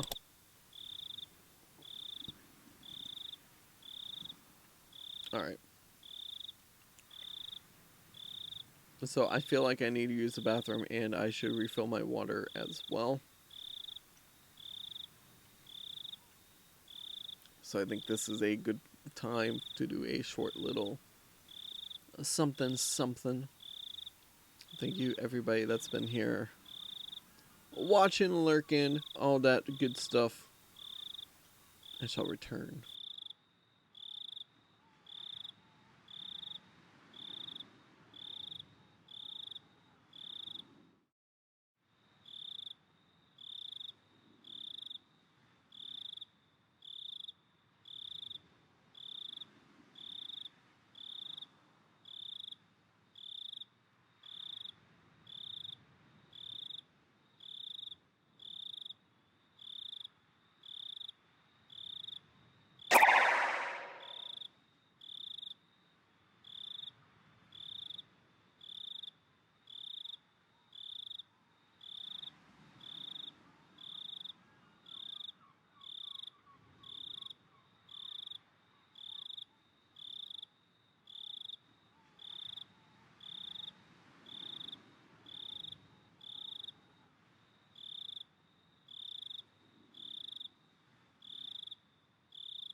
Hello, Fuzzly22.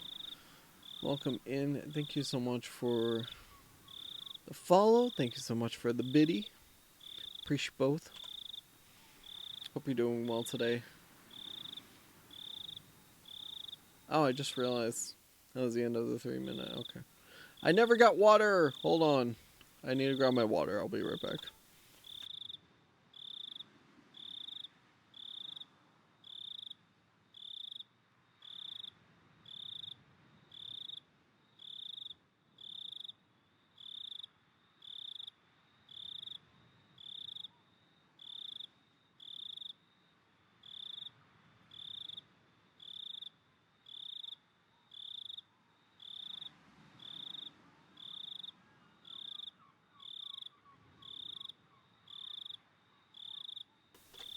Okay. We should be good now. We should be good now. All right.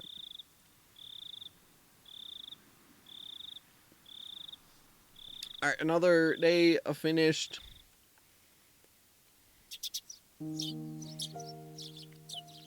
This was the first time I'd ever woke up with such clarity.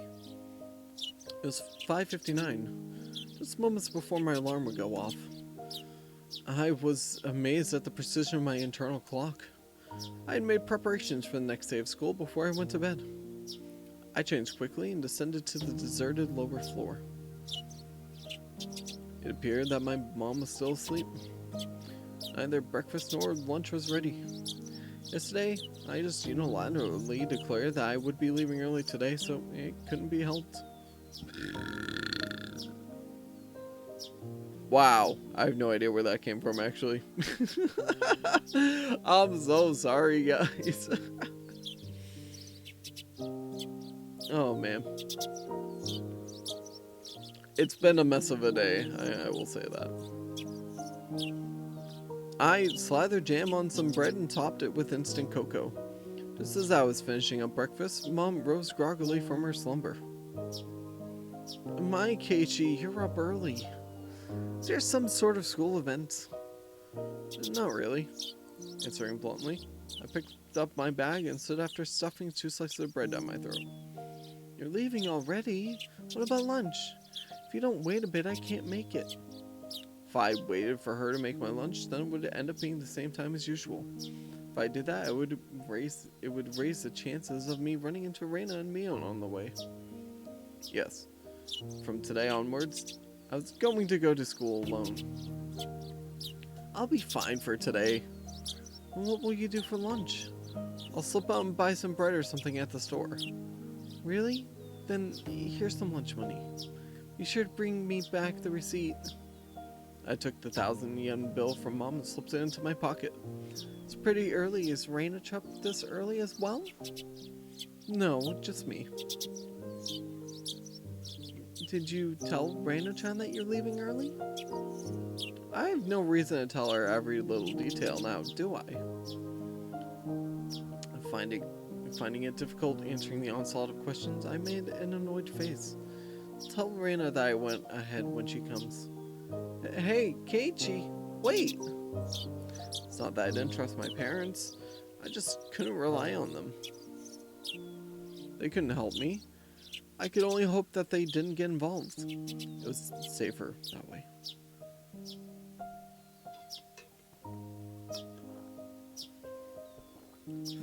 My mom's annoying voice was cut off by the slam of the door. For the first time since I moved here, I headed down the road to school alone.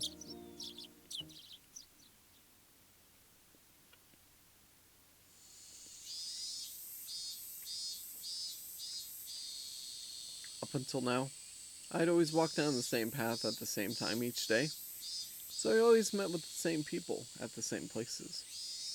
But today was different. I didn't meet the people I would normally, and nobody was at the places where I would have normally met them. Of course, Reina wasn't in the spot where we usually met, and there wasn't anyone at the spot where we would have met up with Mion. The length of the trees' shadow, the morning air, the brightness of the sun. It was a completely different type of morning from what I was used to. Without a doubt, it felt strange. Left me with the impression that I had destroyed the illusion Hinamizawa had set up for me before it had enough time to prepare all of the props needed to deceive me. My Keiichi-kun, you're so early today. Is everyone meeting early this morning? The person who called out to me was someone we always pass by as they were taking a walk along the edge of the fields. Her name was... I forgot. Of course, this wasn't the spot where we usually pass each other. I woke up early today, so I thought it would be a good change of pace. That's all. Throw a random excuse. What about Raina-chan and Mion-chan? Are you by yourself today? Well, yeah. Being asked the same type of questions my mom was asking. So I answered them in the same uninteresting, vague manner. It wasn't being funny being asked where Raina was each time I passed by someone. But maybe it was to be expected. It's because for so long we were always together so amicably. Even I felt that if I let my guard down, we could still be friends. Stop it, Keiichi. Don't think about that anymore. Spent all day yesterday thinking about how dangerous it was to go soft, didn't you? Beep, beep, beep, beep. Car horn blared from out of nowhere. Even though I was walking lost in thought, that horn was way too close. Mechanical behemoth barreled at me from behind, catching me completely off guard. By the time I turned around, the van's hulking chassis was almost on top of me. I'd seen plenty of cars veer to the opposite shoulder to avoid pedestrians, but this car was doing the opposite. It felt like there was somebody on the opposite shoulder, and the van was swerving in my direction to avoid them. That blissfully ignorant train of thought delayed me from realizing something much, much more important. That large mass was hurtling right at me. Was it going to hit me? The inside of my head instantly flooded with the painfully cold liquid. In that moment, it seemed before me, no, time itself had frozen. In the silence of that frozen moment, I compared the van so close that I had no way to dodge it, and my body, the upper half twisted awkwardly in order to look behind me. There was no way I could dive out of the way in my current position. If I lost focus now, this moment would unpause and I would probably be plowed over, caught in this silly pose. Bend my upper body over towards the paddy by the side of the road. If I bent far enough, I'd get away with just being hit by the side view mirror. Ant with the gift sub. Appreciate it. Appreciate Ant. I won't say to who because he doesn't want to be said, even though it's on the stream.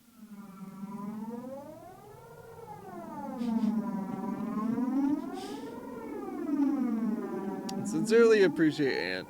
I think, hold on, does that officially put us at halfway?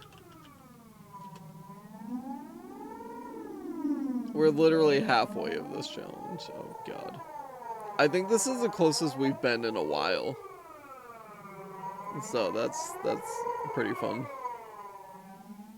Yeah, the problem is staying that way, but it's, you know, it's whatever. It's just a random goal that I wanted to do if I ever got that many. I don't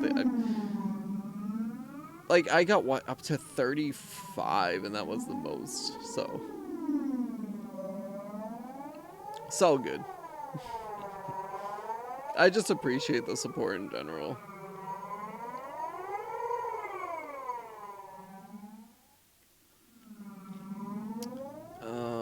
Alright. Bend my upper body towards the paddy by the side of the road.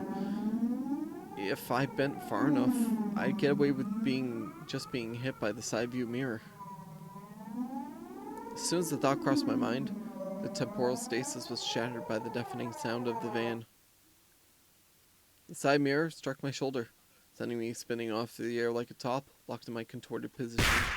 Splash! Sent tumbling through the air, I crashed into the muddy paddy by the side of the road.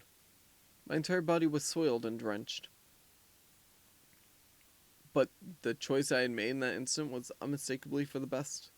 I was covered in mud, but when the alternative was being hit by the car, it was the closest I could be to being unscathed. Rising out from the paddy, I had enough in me to glare over at the stopped van and yell profanities at the driver. Not sure if he was able to see me, but the van sped off suddenly. Wait, damn it! This is what they call a hit and run, wasn't it? I couldn't help but continue yelling out profanities. The disgrace from being covered in mud hurt me more than any physical wounds. I slogged through the muddy paddy and made my way back onto the road. This is a crime, goddammit. Shit, I'll track you down and sue you. If I go looking for a van, I'm sure to find this little village. The path I was on had rice paddies on either side, and it had become so narrow that one car could barely fit through. It wasn't a place you could tear full speed down in a car, let alone pass by pedestrians. Not only was it a narrow road, but the car just now was closer to my side of the road than the other when it went past me. Even as I cursed, I was desperately trying to suppress the dark cloud rolling up within me. This wasn't just a hit and run. That car just now was trying to run me over, wasn't it? Thinking back, I did feel like there had been a car creeping up on me slowly for a while. That's right. As soon as I parted ways with that person taking a walk, I had that feeling the whole time.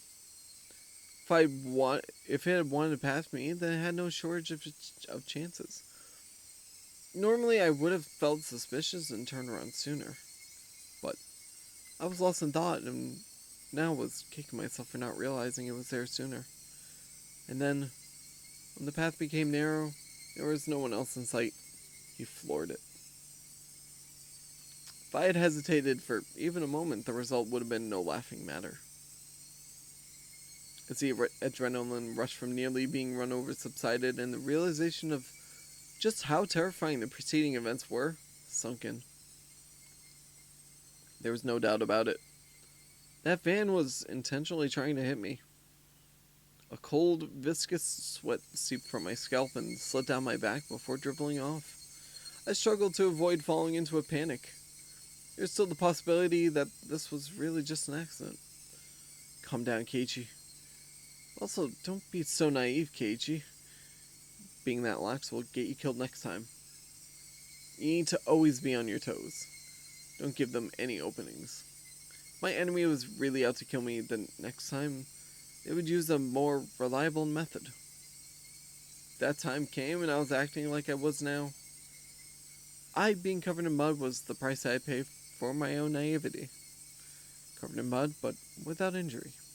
Not even a sprain. I guess this was what you would call the silver lining. I began walking again, this time cautiously. Wouldn't even show a hint of carelessness. I had suspected only Reina and the others up until now. No.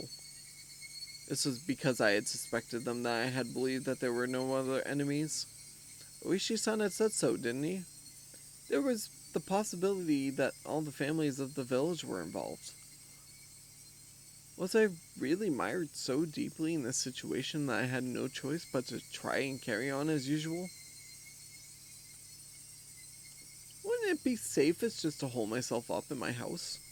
But the moment I abandoned my regular routine, everyone around me would abandon theirs as well.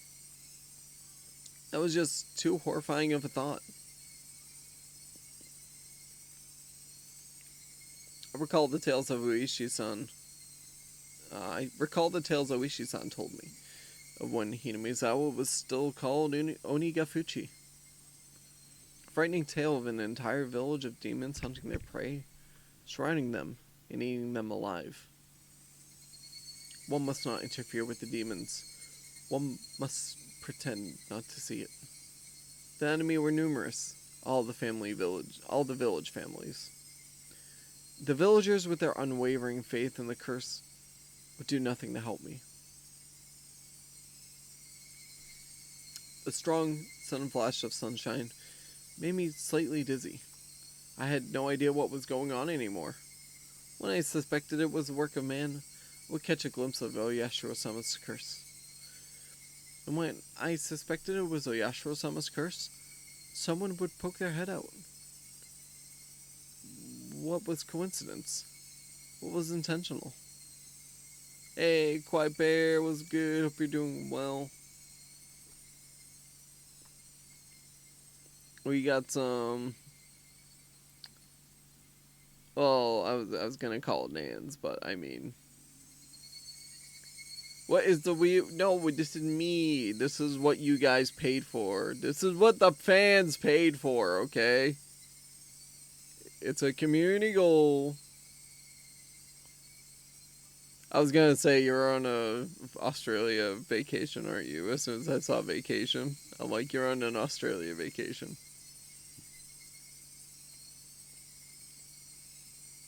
But yeah, technically you can't get mad at me for this. It's not a furry. I'm a cat boy. I'm not a furry. If I was a furry, I would be like fully anthro cat.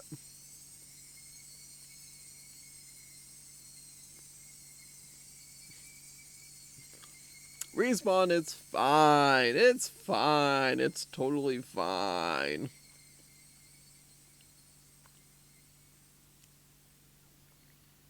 If you want to contribute, there's 4,000 points for May already, and it's only been day 1. Oh my god, no, don't remind me. Don't remind me, Aunt. For the love of God, don't remind me. I have to play that freaking cursed content.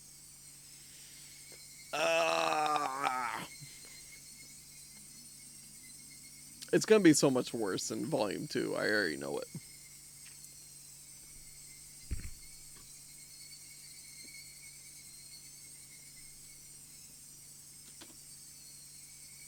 But yeah, Respawn, hope you're doing well today. Hope you're doing good.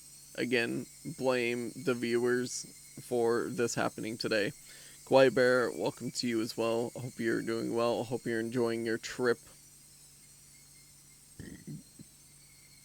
I'm just burping for absolutely no reason. I don't get it. Alrighty. What was coincidence? What was intentional? Who was my enemy?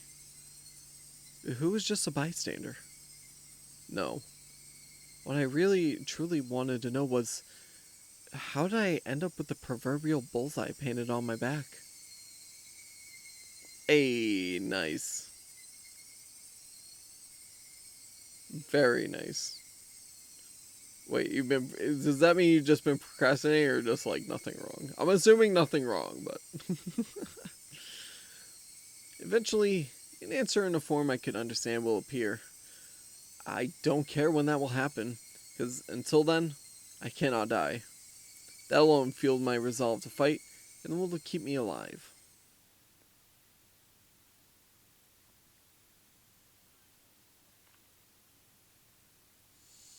I remembered seeing the metal bat in the gym storage shed, but there was a padlock on the door barring my entry. At the very least, I wanted to get my hands on it before everyone else arrived at school. One of those, yep, one of those, yep. I know exactly what you're talking about, yep.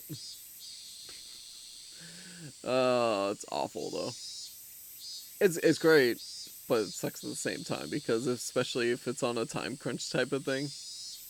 So yeah, you're getting paid to do nothing now, but it's like if you're on a time crunch to do stuff, it's just gonna make that time even worse. Oh boy. Well, hopefully, you know. All right, at least you get that going for you. So that's good. You just get a paid break at work, I guess. I read that. Okay. I circled around the school grounds impatiently, but all I could find were things like pieces of lumber. Nothing that I could bring into the classroom easily. Then I had an epiphany. I should search inside the classroom. If it was something in the classroom to begin with, then there wouldn't be a problem. Hey, nice. Pretty sweet. I could tell that everyone's indoor shoes were still in their lockers. Good thing I came early. Nobody else was here yet. I wondered, what could I find in the classroom? I didn't think I could find an especially effective weapon like a bat, but it couldn't be helped at this point. Till the gym storage shed was open, I needed to find a substitute. Lingering hint of naivety whispered that there was no way I'd be attacked at school, but such soft ideas would no longer protect me. To think that they were slowly making their way into parts of my life that I had once thought impenetrable. In the worst case, my own house might not be safe anymore. It was an incredibly frightening thought, but I believe that not considering the worst case scenario would have been even more frightening. Anyways, I will survive. So long as I lived, I will definitely be able to escape this labyrinth of nonsense. Definitely. Ooh, internet phones, nice.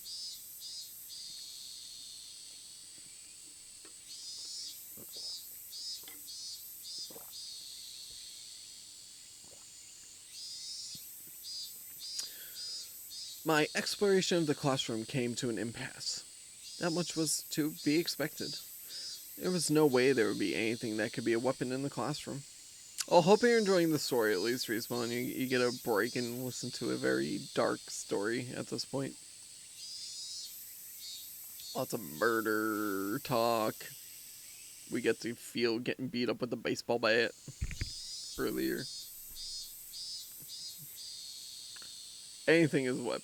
I mean, isn't that the game of Clue too? You know?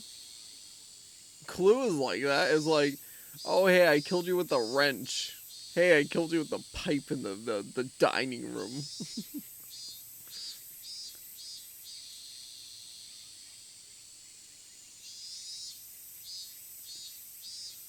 In case of emergency, there was probably nothing I could do but swing my own chair around. My gaze landed on the lockers that had come to be used for personal storage. The locker that Meon used to store a pile of games was among them. There was one for each person in the class, all lined up. Of course, there was one for me as well. Oh yeah, there was supposed to still be a tracksuit in my locker. Seeing me covered in mud would be strange. I should go change later. But first, I needed a weapon. If all my classmates came, it would be hard to rummage through all the lockers. I swiftly began opening the lockers one by one. They were mostly just filled with things like gym clothes, personal items, and umbrellas. An umbrella. If I could find anything better, then this would work as a weapon.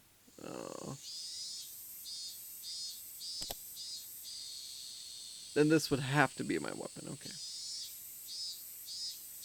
I was about to give up on finding anything decent when I opened a locker that held exactly what I wanted. It was, without a doubt, a metal bat. It was well worn and pretty beaten up, but there was no doubt it was usable. In that locker that reeked of mold, there also hung a baseball uniform. It was probably the locker of a student in a Pee-wee league or something like that. If that was the case, then he'd probably ask for it back. At that time, I could hear the voices of the children scuffling their way noisily in from the hallway. Amongst them, I could make out Rika-chan and Satoko. Good morning. My, you're quite early this morning, Keiichi-san. I nonchalantly hid the bat I was holding behind my back. What is with your outfit? You're covered in mud. Yeah, I had a little incident. Transitions are so bad. I'm not really doing a voice. Like, it's not like, if I was trying to do voices, it would be so much worse. Don't worry. I'm going to change now, so cut me some slack. With that said, I began taking off my clothes. Satoko began to blush just as I expected her to. Changing in front of a lady? Have you no tact at all? I would think that a lady staring at someone who was changing would be the one lacking in tact. There was no changing room for the boys, so just deal with it. As Satoko feigned disgust, she went into the hall, still blushing. Conversely, Rika-chan continued to stare at me, preparing to change. If Rika-chan is a lady as well, then I don't think it would be appropriate for you to be watching. I'm not a lady, so it's fine. She deliberately pouted and looked at me with upturned eyes. Then, starting now, you're a lady. If I'm a lady, then I suppose I must. Rika-chan, appearing to be satisfied with being considered a lady, made her way to join Satoko in the hallway. Just as I breathed a sigh of relief, Rika-chan suddenly stopped and turned back towards me. Are you going to start playing baseball? It seems that Rika-chan had noticed the bat. Yeah, just, I was feeling a bit out of shape, so I thought I'd try practicing my swing. I think it's wonderful you're taking care of your health. She was talking like an old lady, despite her appearance. After saying that, Rika-chan started to leave again, but stopped and looked back at me once more. Please don't lose that bat. It seems she already knew I took it out of someone's locker. There was no name on the locker door. I didn't know whose bat it was, but I didn't know whose bat it was, but I would be borrowing it until they complained. It wouldn't be for long, just until the gym storage shed was opened. After quickly changing into the tracksuit, I checked the time. Still plenty of time before class began because I came so early.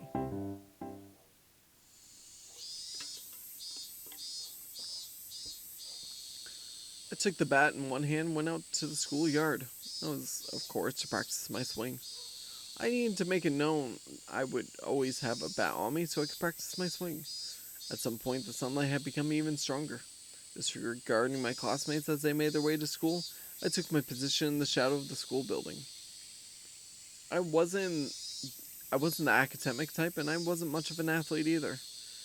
I might get muscle pain if I just suddenly started swinging. I should at least start with some warm-ups. I doubt anyone would think I was doing something out of the ordinary, which was the exact opposite of my mental state. I gripped the bat and swung it lightly. The bat was by no means light. The weight would make it a reliable weapon when I needed it to be. Of course, I could only pray that the moment I needed to use this as a weapon would never come. Just carrying it around could deter attacks against me. At least, that's what I hoped.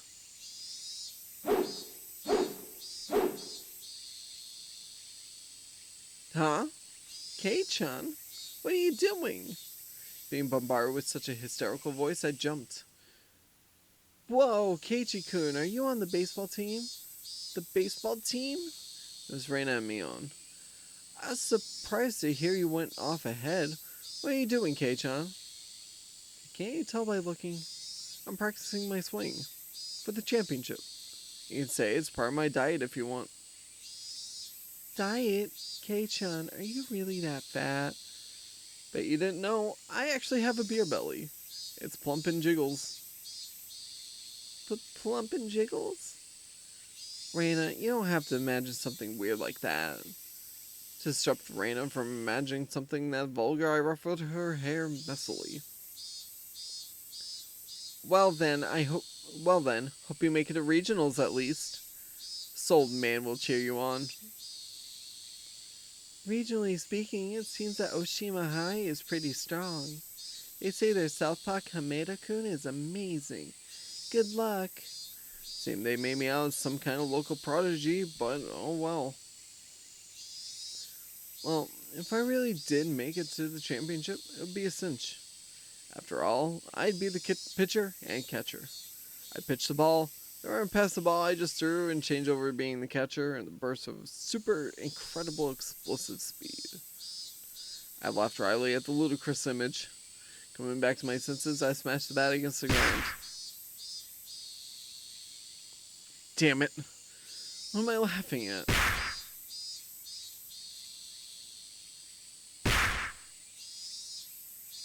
Pound the ground over and over. With each impact, the reverberation traveling through the bat stung my hands. If they make me smile like that, I'll don't allow anyone close to me. Don't trust anyone. No matter how many times I tell myself that, If they made me smile like that, I'll... I already knew quite well that there were demons dwelling in my smiling friends. But I just couldn't believe it. Did that kind of split personality really exist? Like how Reina confessed to the doctor? Were they simply being possessed by Oyashiro-sama? In other words, did a supernatural being like Oyashiro-sama really exist, and was it possessing everyone and to try to kill me? Yeah, that would be wonderful. If only everyone were actually my friends all along and everything was just Oyashiro-sama's fault. You damned fool, Keiichi Maibara, come on now. I yelled out, drawing out all the power from the pit of my stomach. Raised the bat violently into the air. Stop being so soft! As I screamed out with all my might, I beat the metal bat into the ground over and over. With every impact, my weakness was being beaten down. Smash. Forget. Smash. Don't be soft. Smash. Know your enemy. Smash. Like hell I'd let them kill me. My shoulders heaving up and down from my ragged breathing. I heard the first bell ring, just as I calmed down. The morning bell.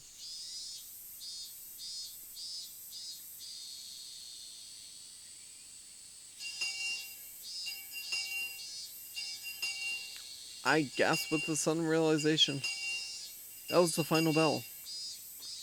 Hi, kitty! How you doing, buddy? The window's open in here. As I felt all the tension drain from me, I let out a deep breath. My mind was in a muddled state for much of the entire day. I didn't feel like I was awake, but didn't feel like I was asleep either.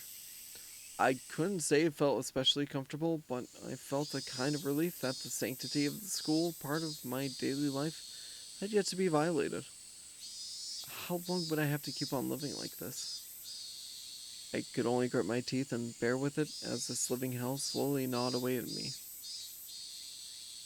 Keiichi-kun, come on! It's club time, club time! The sound of Reina's voice brought me back to my senses. Come on, Kei-chan, stop spacing out. Bring your desk, your desk. Everyone was moving their desks together as usual. That's right, it was happy fun club time. I had no intention of taking part. I haphazardly stuffed the contents of my desk into my bag as I prepared to go home.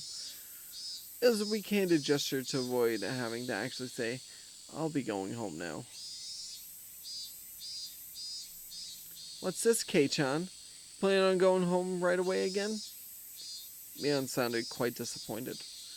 I'm just not in the mood. Could you let me be for a while? The tone of words that spilled from my mouth matched Mion's disapproving glare. Felt like all the air in the room had dried out. Hey, kitty! Meow, meow, meow, meow, meow. Hi, buddy. You want to come up here? You can't say hi to the people because I'm not using my webcam, but you can join me. What you doing, bud?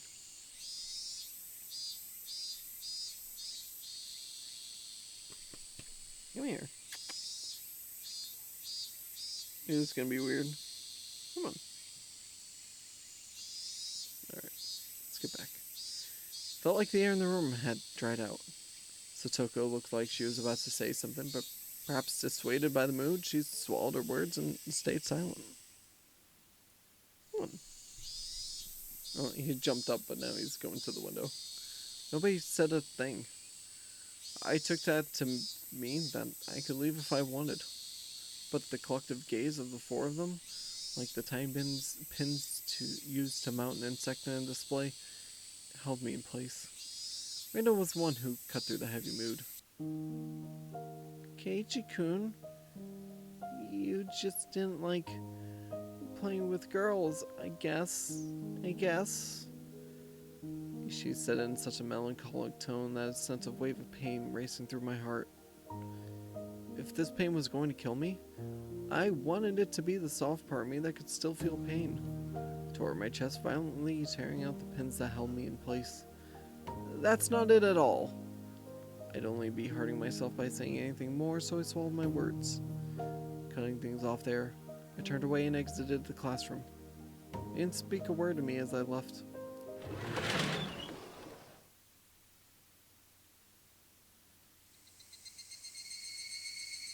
It was a long, dull trip back home, but I didn't lose focus. I firmly squeezed the grip of the bat, which was already soggy from sweat. Realizing that, I wiped it down with my sleeve. If something were to happen, I wouldn't want to be slippery. Since this morning, I'd become especially sensitive to the presence of cars. Even while walking, my ears pricked up and saw out threatening sounds and presences that could be closing in. And that was why I could hear it. Without a doubt, they were footsteps. Those footsteps had matched up perfectly with mine for a while now. From what I could sense, it was just one person, but I had no intention of being careless. Did they intend to follow me like that car this morning? Until we were in a good location to assault me?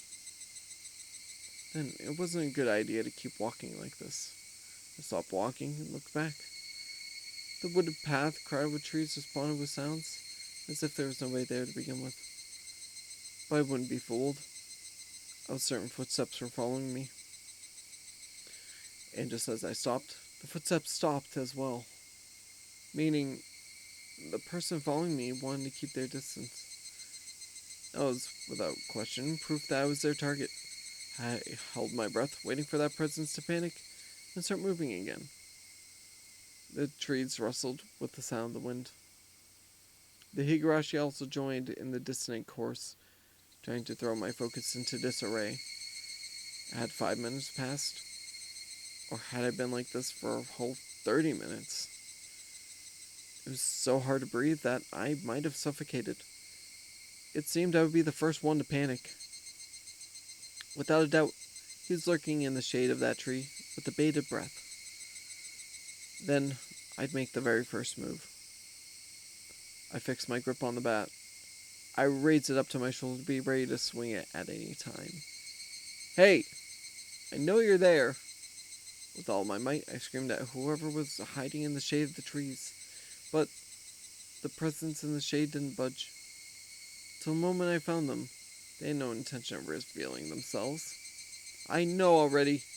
I know you're there! I screamed out angrily at them again. But even still, they didn't move at all. Then I'll go over there myself. With all due vigilance, I approached step by step. Stepping into the tree's shadow, I saw a human figure there. That figure was curled up like a small animal. Reina. When she realized I had found her, her expression softened. She seemed apologetic, but wasn't going to speak a word. Did you have some business with me? I wouldn't accept that silence and screamed the question at her. Not really. It's just, Reina was in a panic with tears welling up in her eyes. But it was obvious that she had been following me. What about the club? What about the club? Since you're not, I'm not. That shouldn't matter. Don't mind me and just play. But I'm just worried about you. Thinking about how I'd been acting up until now, it wasn't hard to imagine that my behavior could have been perceived as strange. So Reina was concerned. At a quick glance, that's how it would seem. But I wasn't going to let my guard down that easily. Even if that was really the case, she still wouldn't have to do something like that to, try to tell me. She should have called out to me when I was leaving and gone out right with me. But Reina didn't do that. She kept her distance from me and matched my walking speed. On top of that, she matched the sound of her footsteps and deviously tried to hide her presence from me. Then, after she realized I noticed she was there, she held her breath as she tried hiding from me. She wore a timid expression that would force one to take pity on her, but without a doubt, she was tailing me. Hi, kitty. You're right in front of the monitor now. I'm having a hard time reading. What you doing? Huh? What you doing, buddy?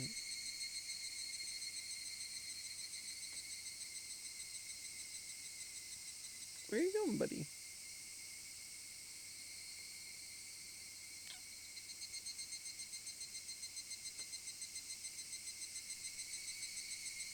Alright, I really need you to go somewhere.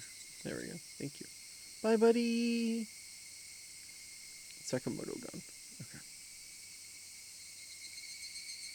Stop following me. Oh. Still glaring at Reina, I continued walking onwards. After I walked for a bit, she ignored my command and began walking again. So I yelled at her once more. I told you not to follow me. But my house is in the same direction. Then walk ahead of me. I'll start walking once I can't see you anymore.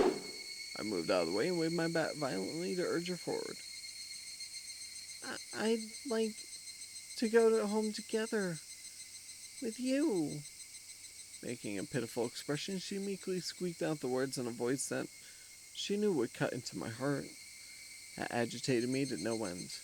I knew it was a lie. If you wanted to go home together, then you should have called out to me. Now you're just blurting out random lies. I'm sorry. I'm sorry. It seemed that the seething anger within me was written all over my face. Even without me saying anything, Reina had understood what I was feeling inside. If you get it, then go. I swung the bat, urging her again to walk. Reina looked back and forth between me and the bat and started walking hesitantly, then stopped again. Go on then, hurry. I'm going. So please stop with the bat. It's scary. Reina guarded herself while pointing at me holding the bat. She may have realized I wasn't planning on using this bat for baseball. I lowered the bat, but still guardedly opened the way for her. Go. There's no problem now, is there? There was nothing else she could protest.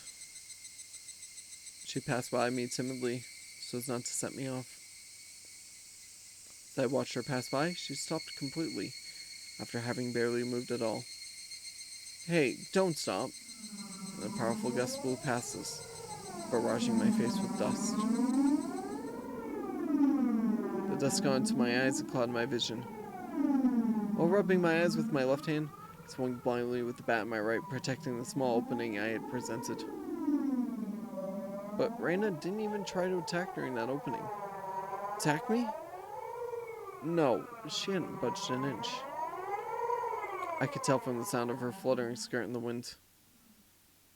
As her skirt settled, so did the silence. At that moment, the voice inside me immediately warned me of impending danger. I was caught by surprise. The smell of the air had changed. Without me realizing it, the air around me suddenly felt like a calamity was about to befall me. It was like the air had suddenly become invisible concrete. Like Reina and I were locked in this space. Reina didn't move an inch. Also unable to move, I stared at her back.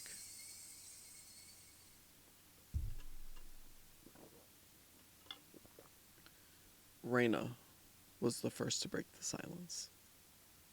Instantly, she altered her stance. I felt like I had just witnessed her shift from Reina into that other person who looks like Reina. But the voice was one I knew well, which filled me with a kind of bewildering pity. Carelessly, I felt relief upon hearing that pitiful voice. Well, excuse me, but, can I ask you something? Too shy to even turn around, Reina squeezed her voice out desperately. as she trembled. What? Uh, um, well, well, why do you have a bat, I wonder? I wonder? The question Reina asked was by no means unexpected. I can carry whatever I want. But, but, you didn't have one up until today. Why so suddenly? It's alright if I decide to do something suddenly, isn't it? Yes, it's strange I have a bat. Because, Keiichi, you're not the kind of person to play baseball. It's weird. I couldn't tell what kind of answer she was looking for, and I was getting tired of answering her. I just suddenly got the urge to play baseball. That's so weird? Is that so weird? It's weird. She answered instantly, and that annoyed me slightly. I just suddenly wanted to play baseball. I wanted to practice my swing, so I'm carrying around a bat. What's strange about that?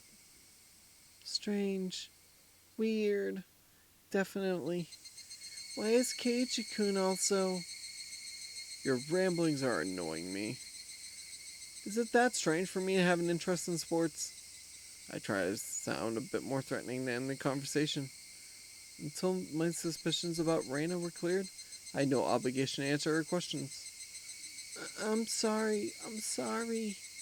Don't get so angry. Reina still didn't turn around and spat out words of apology one after the next. Just one last thing. Tell me one last thing. I don't feel like talking anymore. Hurry up and go. I yelled loudly at her, causing her to flinch like she had been struck. Seeing her in such a pathetic state caused my heart to ache sorely. But even though she was afraid, she stubbornly kept herself from moving. Before I was able to threaten her again, Reina asked her final question.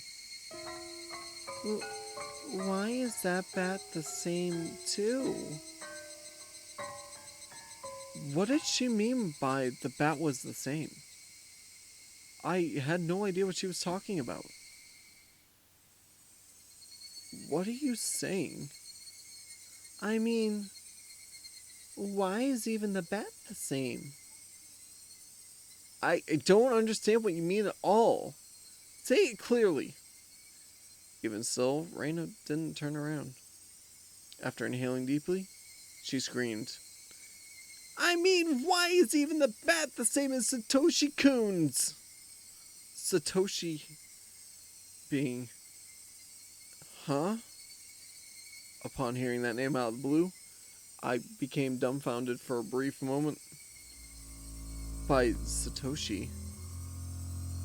Did she mean the student who transferred out last year? No, that couldn't be. Reina had tried to cover it up by saying he transferred, but Oishi-san told me quite clearly that he was missing. He was the student who sat in my seat up until last year. He was believed to have been demoned away by Oyashiro-sama's curse. I didn't know the details about his disappearance. The island he lived with was killed the night of the Watanagashi by a drug addict, and not long after that, he suddenly vanished and was now missing. That Satoshi and I were... What? My gaze fell to the bat in my hands. Could it be? Satoshi Hojo. It was a bit difficult to see, but that was what was written on the white tape at the end of the bat. I see. So this was Satoshi's bat. Oh. This was Satoshi's bat. Since nobody was using it, I borrowed it. That's not a problem, is it? That's not it? The way Reina said that made it seem like this bat was something that should never be touched. Like it was some sort of offering at a shrine, or a memento of the deceased. I could only stand there, perplexed and unable to respond. Reina continued speaking without waiting for a reply. Why why is it that you're doing the exact same thing Satoshi-kun did when it happened to him? Reina's talking about more than just the bat belonging to Satoshi. It was the same with Satoshi-kun. He joined a baseball team, but he didn't really like baseball. What does that have to do with me? Satoshi-kun also suddenly started walking around with a bat one day. He joined the team, but he wasn't the type to play sports. What about it? I closed my mouth before I could say that out loud. Listen carefully, Keiichi. Reina is trying to tell us something important. Satoshi-kun also one day came to school all by himself all of a sudden. Just like Keiichi-kun. And one day, he suddenly started practicing his swing. Just like Keiichi-kun. And one day, he suddenly began carrying the bat around with him. Just like Keiichi-kun. Then one day, he suddenly... Then one day, he suddenly... What? Reina had swallowed her words. Reina's sudden silence brought a hush back to the surrounding area. It was then that I could finally digest the content of the entire conversation. She was saying my chain of actions was exactly the same as Satoshi's. What was the meaning of this? Up until just now, I'd forgotten all about Satoshi. I had never paid much thought to him in the first place. Not only that, I didn't even know anything of what he'd done. My actions today should have been my own creation after all the planning I had done. But they had been the exact same as Satoshi's? Then Satoshi... No, more importantly, if both Satoshi and I acted the same, then there was a really good possibility that what happened after would be the same. Reina, that day, what happened to Satoshi? Reina knew. She knew what became of Satoshi. No, forget about what happened to a guy in the past. Reina knew what was going to happen. To me. Answer me, Reina. Satoshi, what happened to him? I grabbed Reina's shoulder violently and forcibly turned her around to face me. As I faced her, I felt the jolt travel through my entire body. I told you, Keiichi-kun. It was that person that I didn't know. At least, it definitely wasn't the Reina Ryugu I'd been talking to up till now. The voice just now didn't have a trace of the trembling or emotion that I had before. The amount of regret I felt for turning her around so carelessly was unsurpassed. That gaze that pierced like a cold needle, the smile on her face that invoked an image of having been carved out by a knife. Chills went down my spine. My mind froze under a layer of rime. Both of Reina's eyes pierced through mine, leaving me unable to look away. As if to remind me of the fear from that time before, Reina brought her face close to mine, so close that I could feel her breath. Her face had filled my entire field of vision. Then, her sharply shaped lips grew even sharper, like the curve of a crescent moon. She grinned. I told you, Keiichi-kun. After a short pause, Reina repeated the same words again. Satoshi-kun, you see, transferred out. Transferred? Meaning what? What Reina meant must have been some new definition of transfer that I was previously not aware of. My throat and lips had dried up. I couldn't even acknowledge what I had just heard. All I could do was swallow down my own saliva. It would seem that Reina saw that as a nod.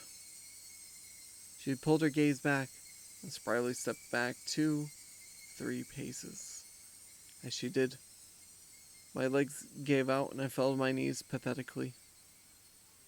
Reina, and me on my knees underneath her emotionless smile. That had to be a very odd sight indeed. Seeing me in that pathetic state, she neither scoffed at me nor held out her hand. But I could neither stand nor escape with her gaze shooting through my eyes. There was undoubtedly a metal bat in my hand, but right now, it was useless to me. I was like a fly caught in her web. Heavy sweat beaded all over my body. I could feel it dripping from my skin. But you won't, will you? Keiichi-kun? Reina finally released me from that cage of time after what felt like an eternity.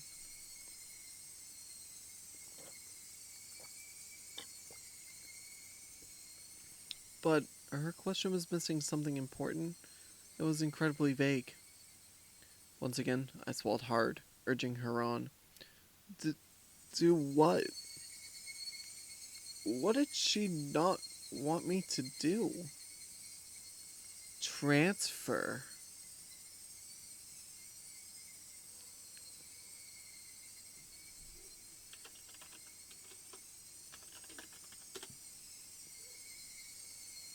Just don't transfer. Satoshi and I had what? All my well-planned actions throughout the day turned out to have been nothing more than reenactments of what Satoshi had done. Satoshi. Had he really been in the same situation as I was now? The friends he had gotten along with had changed suddenly, and for no reason, at least none that I had noticed, planned to kill him. Then, fearing for his life as I am, he got a bat to protect himself and carried it around every day to practice his swing. And one day, suddenly, he transferred. My blood went cold, causing a prickling sensation to course through my veins. Starting near my heart, it radiated outwards from the top of my head to the soles of my feet, chilling every part of me without recourse. What did she mean by transfer? What did she mean by transfer? Was Satoshi still wherever he transferred to?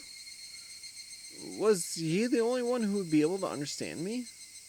Would he be able to tell me why it all ended up like this? More importantly, where did he transfer to? What did she mean by transfer? What did she mean by transfer? Before I knew it, I was at my front door. The frigid knob was hard to turn. Was nobody home? Wasn't that odd of an occurrence? I reached into my pocket and pulled out the single key attached to my first sealed keychain. I stepped into the entryway. Just as I was about to take off my shoes, a chill ran down my spine. Someone had entered right behind me.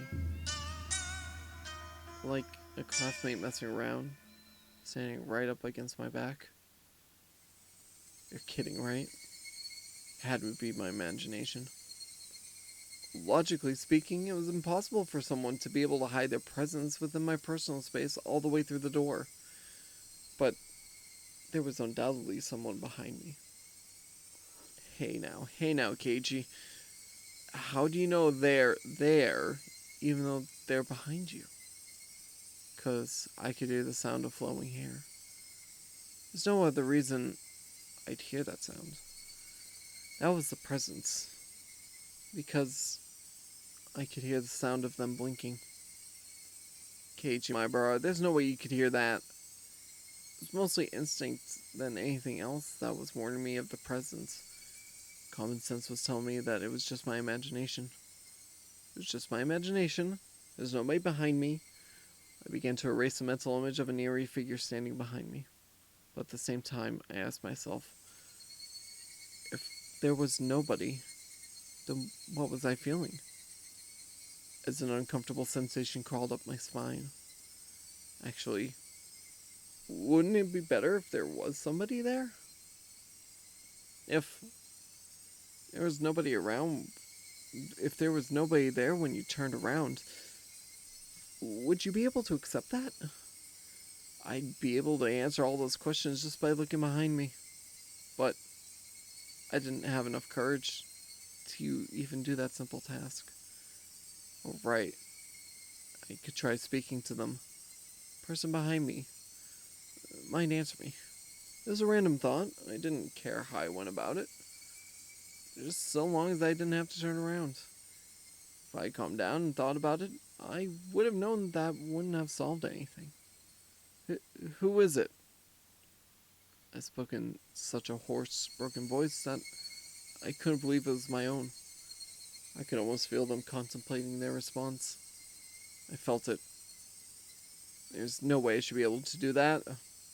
Calm down, Keiichi. It's all in your head. That time, I was certain I heard it. As if hesitantly trying to answer my inquiry, I was certain I could hear the sound of somebody inhaling. I heard it. I heard it. I heard it clearly. It was a girl. A young girl. I didn't know who, but a tiny speck of courage in me, however reckless it was, inspired a primal yet fitting solution to this current predicament. A scream. All the force in my body, released from my lungs, through my throat, ceasing all thought processes in my head. Suppressing all my thoughts and emotions, I began to collapse like a house of cards, somehow managing to twist my body and look back as I did so. It was definitely there. Right there. Somebody was there. Until the moment I turned around, until I brought the area behind me into my field of vision, they were definitely there. Falling face up, my eyes traced the remnants of the presence suspended in the empty space. It couldn't be. They were invisible. They looked like they weren't there. But were they actually still standing there? As I screamed, all the emotions I was holding back burst free in a violent wave. However, it was decidedly calm as my emotional dam collapsed. The turbulent wave of pent-up emotions was skillfully diverted into a torrent of aggression. That emotion was definitely required to extricate myself from the bizarre situation happening right in front of me. In my state of heightened lucidity, I entrusted my body to the fury. The metal bat held firm in my right hand as if drawn there by a magnet. A mid-level sweep would be the hardest attack to dodge. I remembered reading something like that from a book about swordsmanship or something. Ah! I brandished my will to fight. The after image of that amalgamation of metal flash as it swung from left to right, beating against the entryway. The bat slammed into the right wall, the tip rebounding violently. And very calmly, I transferred the force of the rebound into a sweep to the left. The door of the shoe cupboard was split into pieces. Those two swings whiffed through empty space, but they seemed to have great psychological impact on the enemy. I could feel the panic emanating from that space. The attack wasn't the only thing required. I extracted the bat from the cupboard it was embedded in, and screamed as I spun my entire body around in a large arc. Ah! My scream shook the air, imbuing my ferocious swing with even more destructive power.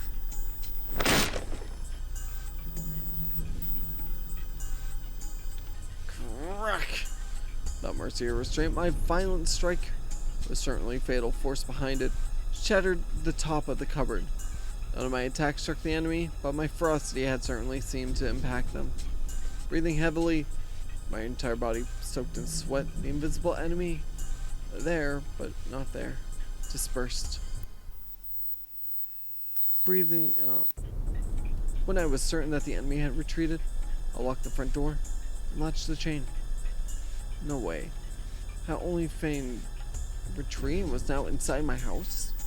Once again, I channeled my aggression and searched the house for the presence, but it was gone. I had succeeded in fending it off. At that moment, the tension drained from my body, and I let out At that moment, the tension drained from my body, and I let out a deep sigh of relief. All the emotions I'd been holding back chaotically merged together and began to flood out. A hodgepodge of fear, accomplishment, and disbelief all mixed together and began to flow through my body. Unable to deal with each individual feeling, I beat them all back with the strongest exhaustion. Even in this moment, I remained composed. After checking that all the doors throughout the house were locked, I went up to my room on the second floor and closed the curtains. Straightened my back and tilted my head back a little. After clearing my mind of all idle thoughts, I managed to calm down even more.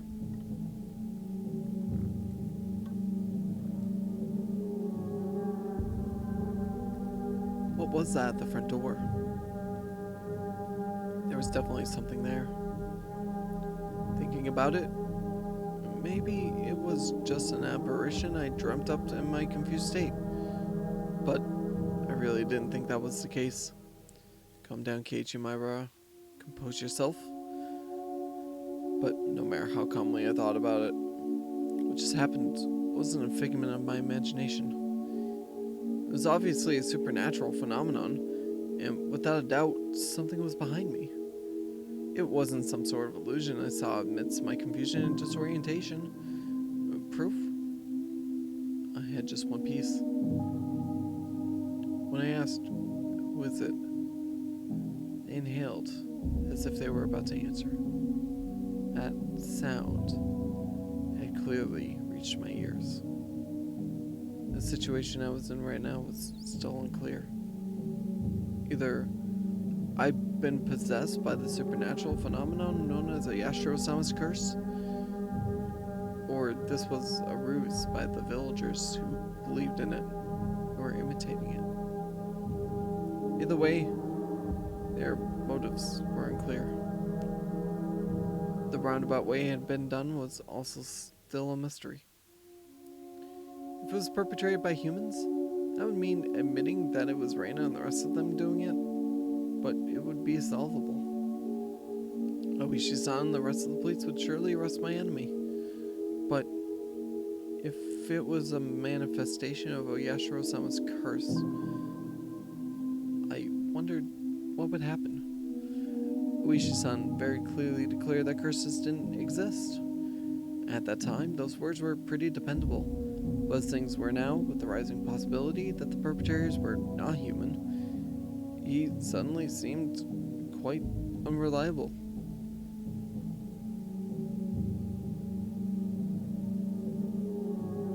If I told Oishi-san this was the work of Oyashiro-sama's curse, what would happen?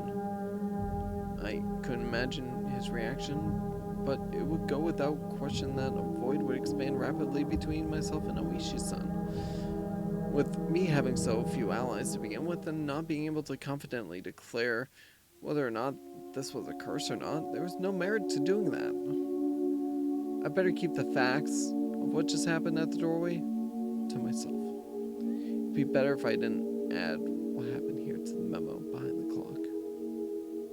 There was still the ever so slight possibility that I was actually confused when I thought I was composed. I was just going berserk in the entryway. How wonderful would that be if that was really what happened? I'll be able to refute Oyashiro-sama's curse. But if I denied Oyashiro-sama's curse, then that would mean admitting that Reina and the rest were the perpetrators. If I said that Reina and the rest weren't the perpetrators, then that would mean believing in Oyashiro-sama's curse. By denying both of those, I would be admitting that I myself was losing it. The three options from which I couldn't choose became a trilemma of sorts. They mixed together and formed a whirlpool in my mind, making my head spin.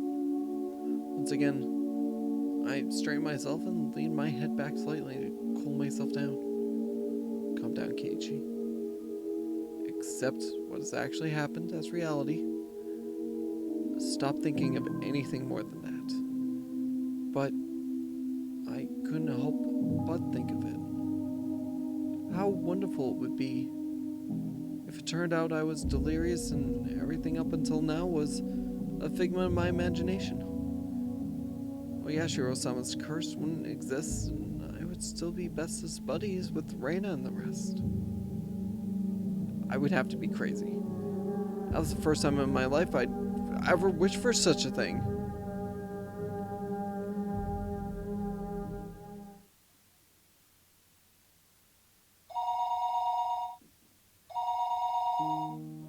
phone rang noisily downstairs.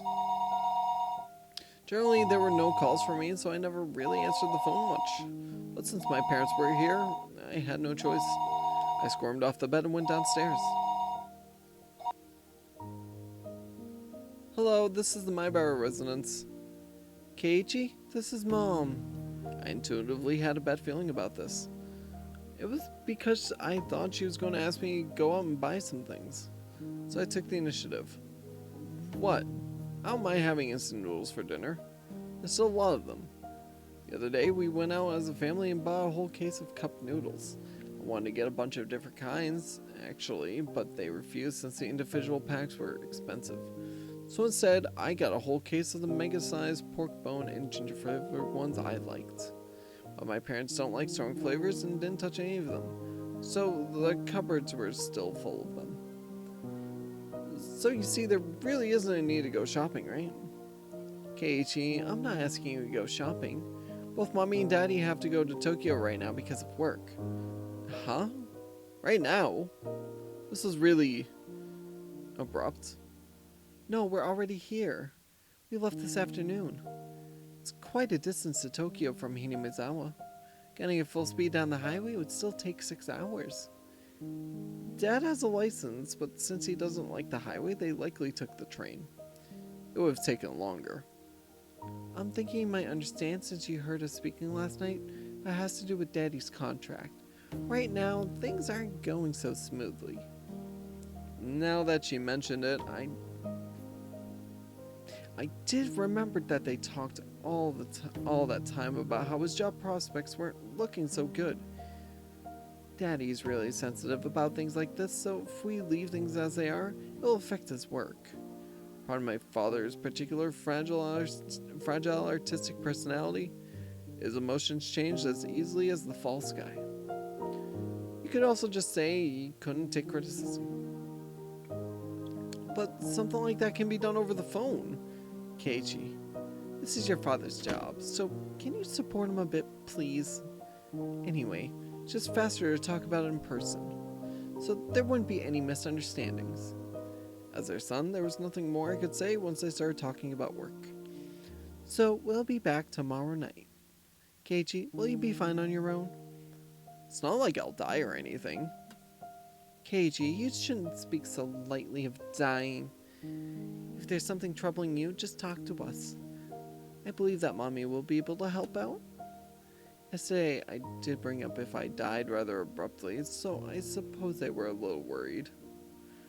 But really, I was more depressed by the fact that nothing would be solved by telling them. But I didn't plan on dying. At least, not while I still knew nothing. I would never allow it. I won't die. I won't. I'll survive even if I have to gnaw my leg off. Yeah, see you then. Tomorrow morning, make sure to wake up and eat your breakfast. Don't forget to take a bath and brush your teeth. Yeah, see you. A call ended like that. Sometimes my parents went off to Tokyo for business meetings, but Tokyo was far away. They normally did things by phone. The times they did go were normally planned out in advance and never happened this suddenly.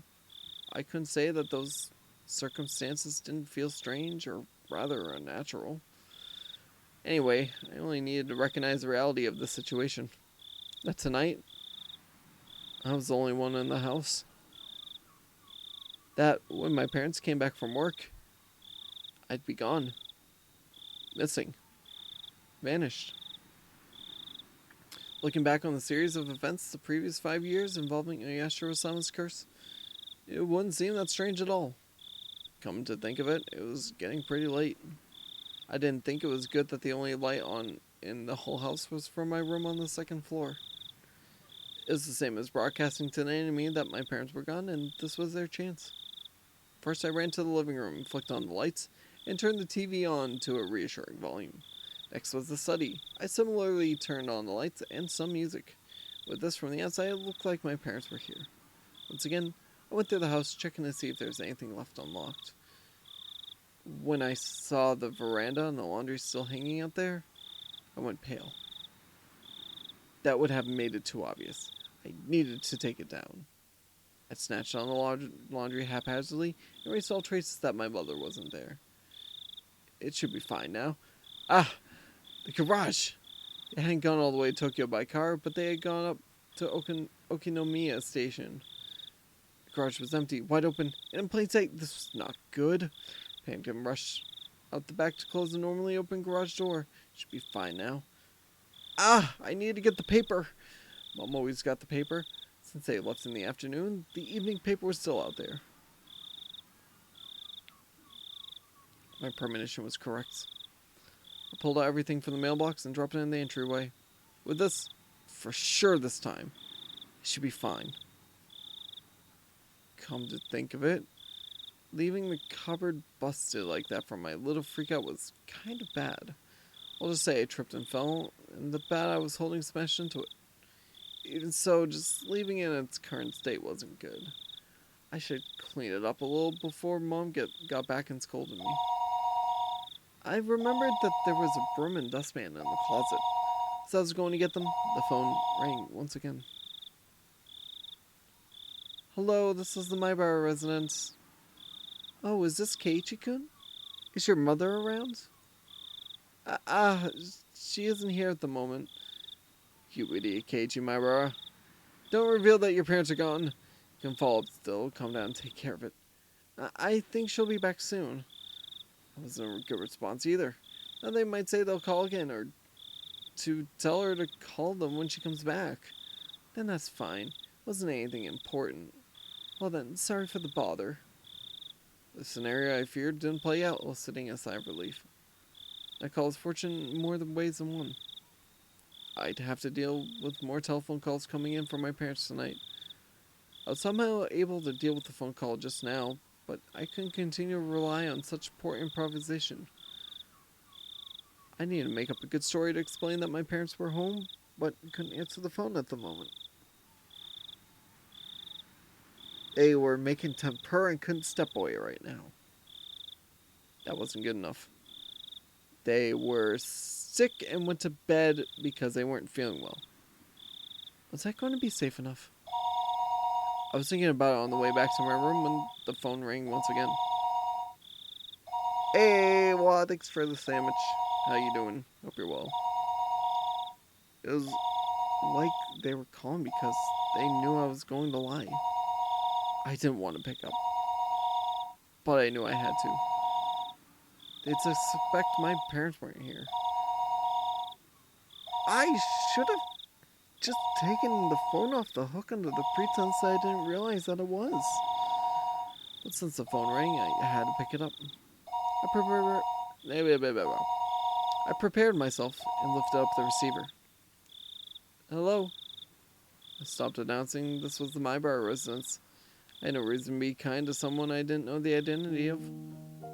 But unlike my uncouth mouth, the person on the other side sounded goofy and lighthearted.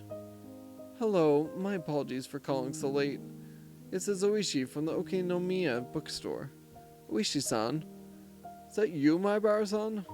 Good evening, good to hear you were doing well. Wait just a moment, please. I grabbed the portable handset and rushed up to my room with it. It was the same, no matter where I was, since there was no one else home, but I wanted to be in the spot that just felt a bit safer when speaking on the phone with Oishi-san. Sorry for the wait. How are things? Anything changed since then? Since then? When was that exactly? There was something about the brazen way he talked that rubbed me the wrong way. Last time I spoke with Oishi-san was 2 days ago. The day I stayed home from school, I met Oishi-san on the way back from the hospital. We headed into town for lunch and had a talk. And after that, Reina and Mion came to check up on me. Whenever I spoke with Oishi-san, they always knew about it. It was like that since the first time I met him. Today's phone call may well be found out by them as well. Hello? Can you hear me, Maibara-san? Huh? Sorry. What did you say? I asked if anything's changed since last time. It wasn't an answer, so I got a bit worried. Not really. The word stopped in my throat. There was a ton of stuff that happened. All of it baffling. What should I talk about? I didn't understand any of it, but I should try asking. If I didn't ask now, I may have an. I'm never. If I didn't ask now, I may never have another chance. This night, when my parents weren't home, I had no guarantees I would make it through the night safely after all. Well, Oishi-san, it seems that someone is after me. Really?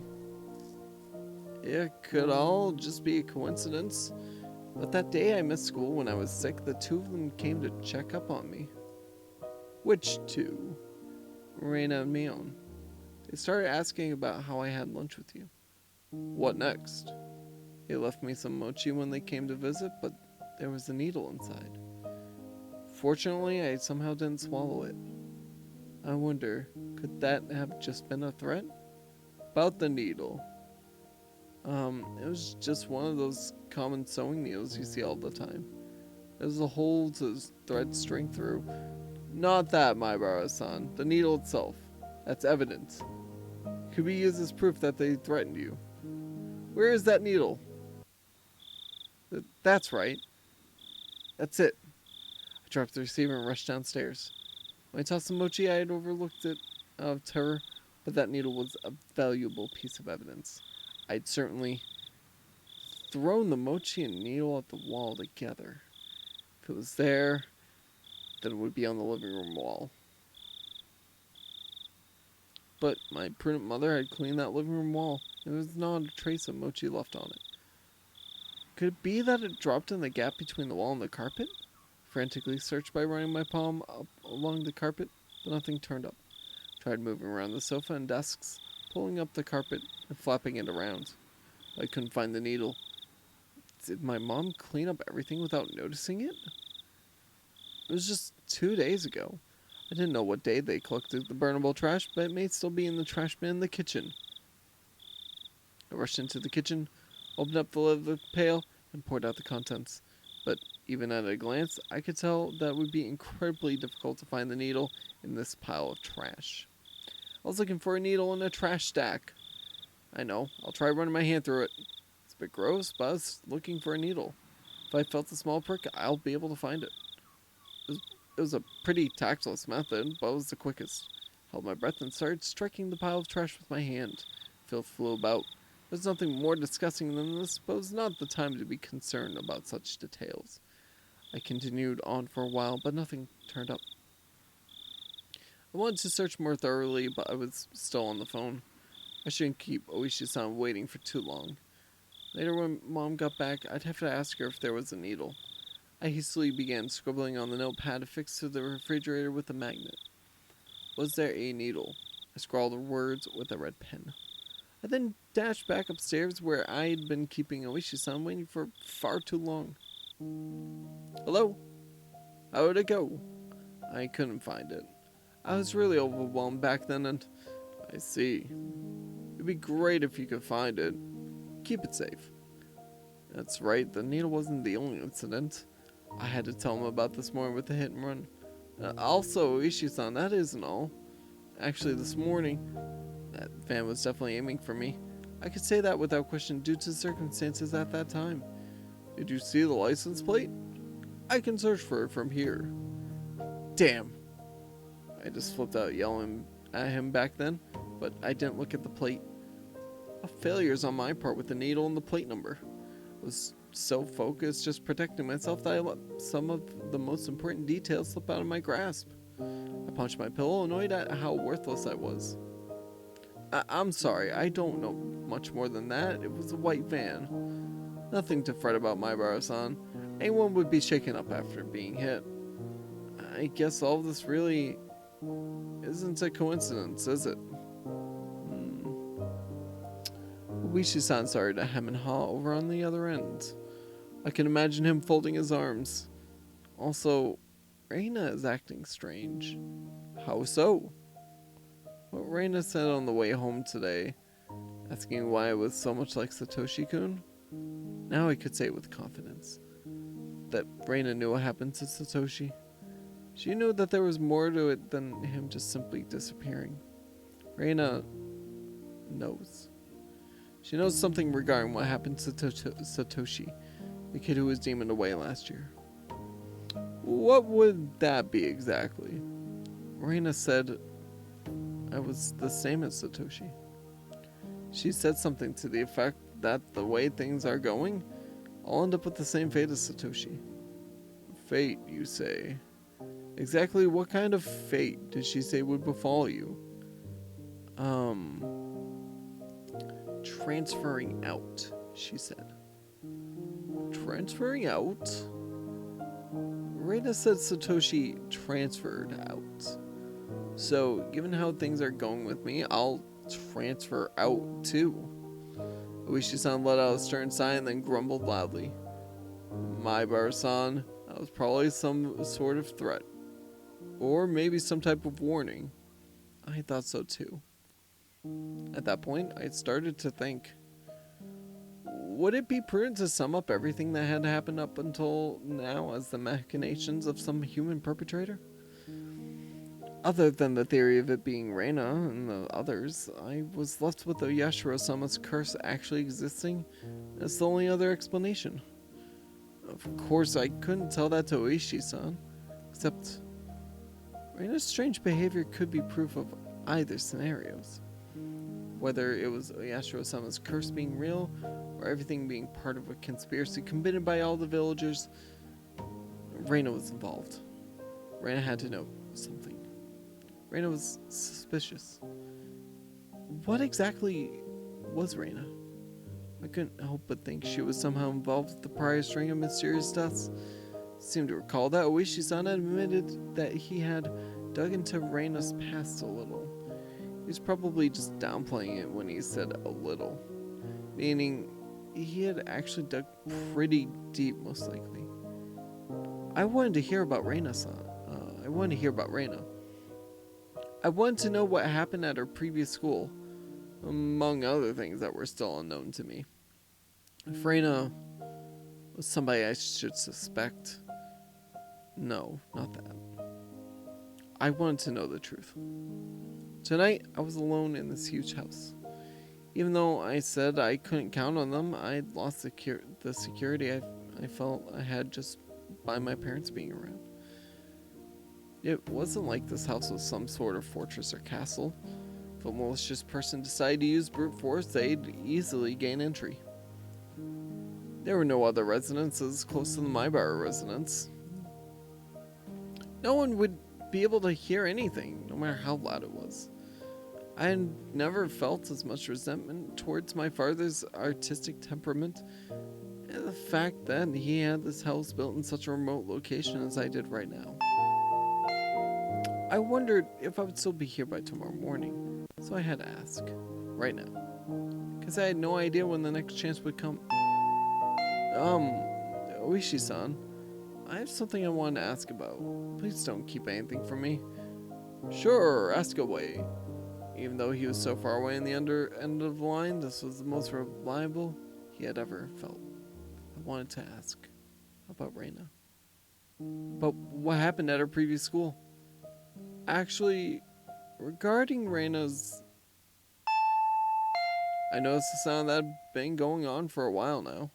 Since I was so focused on the call, I hadn't paid attention to it at first, but I finally realized it was the doorbell. The time was 7 o'clock. It was past the time any postman would be making a delivery and past any sensible time for a neighbor to be visiting. I considered just acting like nobody was home, but that wouldn't be good. That would ruin all the work I put in making it look like my parents were home. I need to answer the door. Hello, Maibara-san. Sorry. Someone seems to be at the door. I'm going to see who it is. A guest. I see. My apologies. Should we end this phone call now? That would be a problem. No. I'll be back in a second. Do you mind if I just leave the phone on? It's fine. I don't mind. I dropped the handset on my bed and dashed down to the door. I needed to make up a good excuse to get them to leave. I had a hunch it was the lady who called right before Oishi-san did. In which case, it would be one of the neighbors who's friends with my mom. I'll just say Mom isn't feeling well and went to bed early. That would be the easiest option. It'd be hard for her to ask me to wake up my mom if she's not feeling well. The bell continued to ring at regular intervals. If someone didn't answer after you rang the bell so much, you'd normally give up and go home, wouldn't you? Without removing the chain, I opened the door slightly and peered out at the visitor. A chill ran down my spine. I knew it. Somewhere deep inside, I'd prepared for this moment. I tried to escape by imagining it was the easiest person to deal with. One of my mom's friends. Good evening. Raina. There shouldn't be any reason for Raina to come over at this hour. The timing also made me feel uneasy. Because it was just as I was about to ask Oishi-san about Raina. I wish I could have chalked this up to mere coincidence, but those unsettling words from Mion several days ago echoed back to me. There's nothing this old man doesn't know. Are you alone, Raina? Yeah. It seems that Mion wasn't with her. But that didn't change the situation at all. Why did you come here? Hey, Keiichi-kun. I'd like you to open the door so we can talk. Can I come inside, I wonder? It's true that speaking through a chain door wasn't the right way to talk to a classmate. But at my house, the chain has to be on at night. Don't worry about it. Then it can't be helped, I guess. Rana pouted rather sadly, but she kept smiling at least, and her effort to keep that smile up was quite pitiful. Even though she was tugging at my heartstrings, I didn't lower my guard. As long as I stayed like this, even if it made my heart ache, my life wasn't in danger. What I really feared, more than the possibility that hoodlums would assault me if I removed the chain, was trusting Reina enough to remove the chain and having my friendship betrayed. As long as the chain wasn't unlatched, even if it made my heart ache, I wouldn't have to deal with being betrayed by Reina. Since it didn't seem like I'd removed the chain from her silent urging, she appeared to give up on trying to get into the entranceway.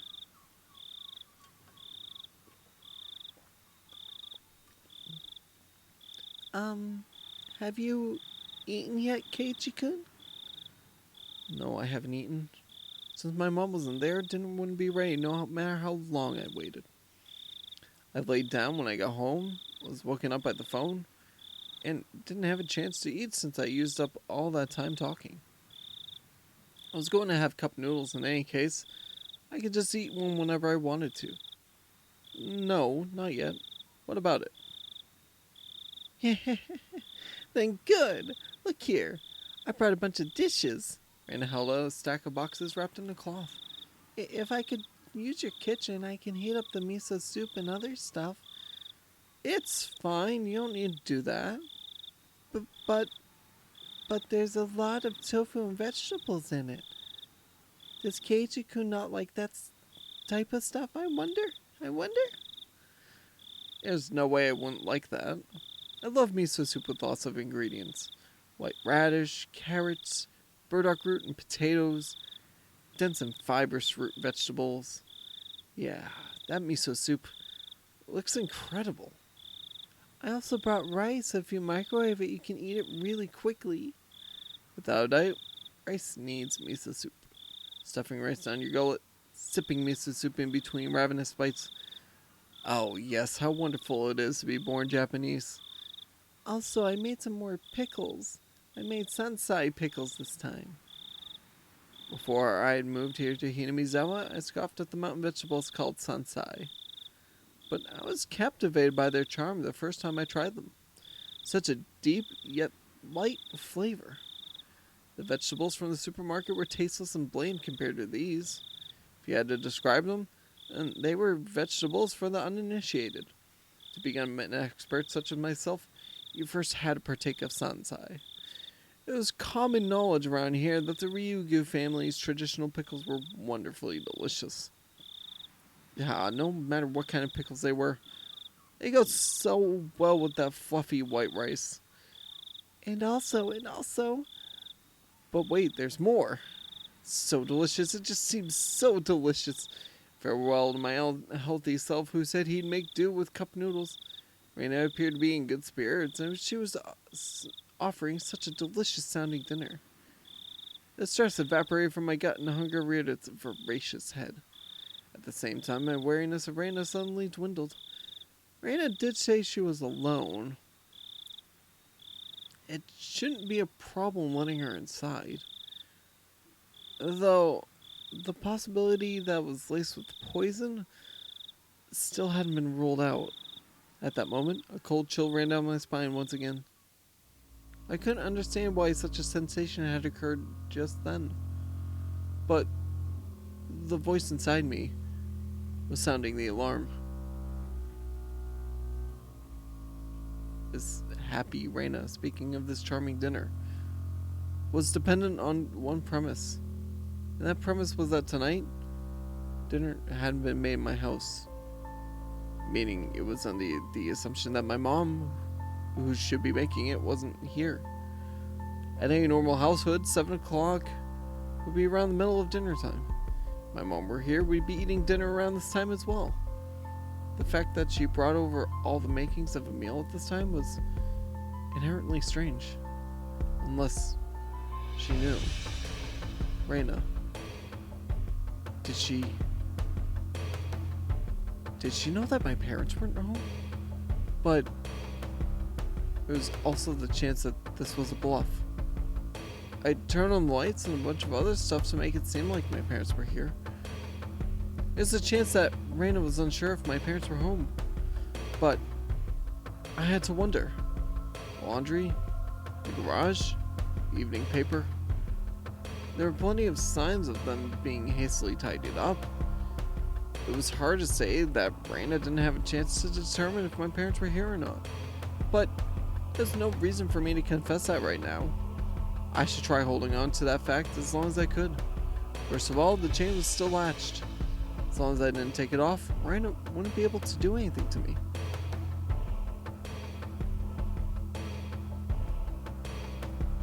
I'm quite grateful, but dinner will be ready pretty soon. Huh? Is that so? I know you went through all the effort and everything, but, well, unable to think of a good way to refuse, my words trailed off weakly. But some of this could work as side dishes, I think. I'm sorry, we have more than enough already. My mom always makes quite a few sides, so... Huh? You have side dishes? With a smile that bordered on a cringe, I dodged her questions apologetically. But the feeling I tried to ignore began creeping up my back again. I spoke as if my mom was setting down dinner right now, but it didn't mesh well with what Reina was saying. Reina was talking as if she was aware of some obvious fact, and that I was aware of it as well. So, Keiichi-kun can cook. What did you make, I wonder?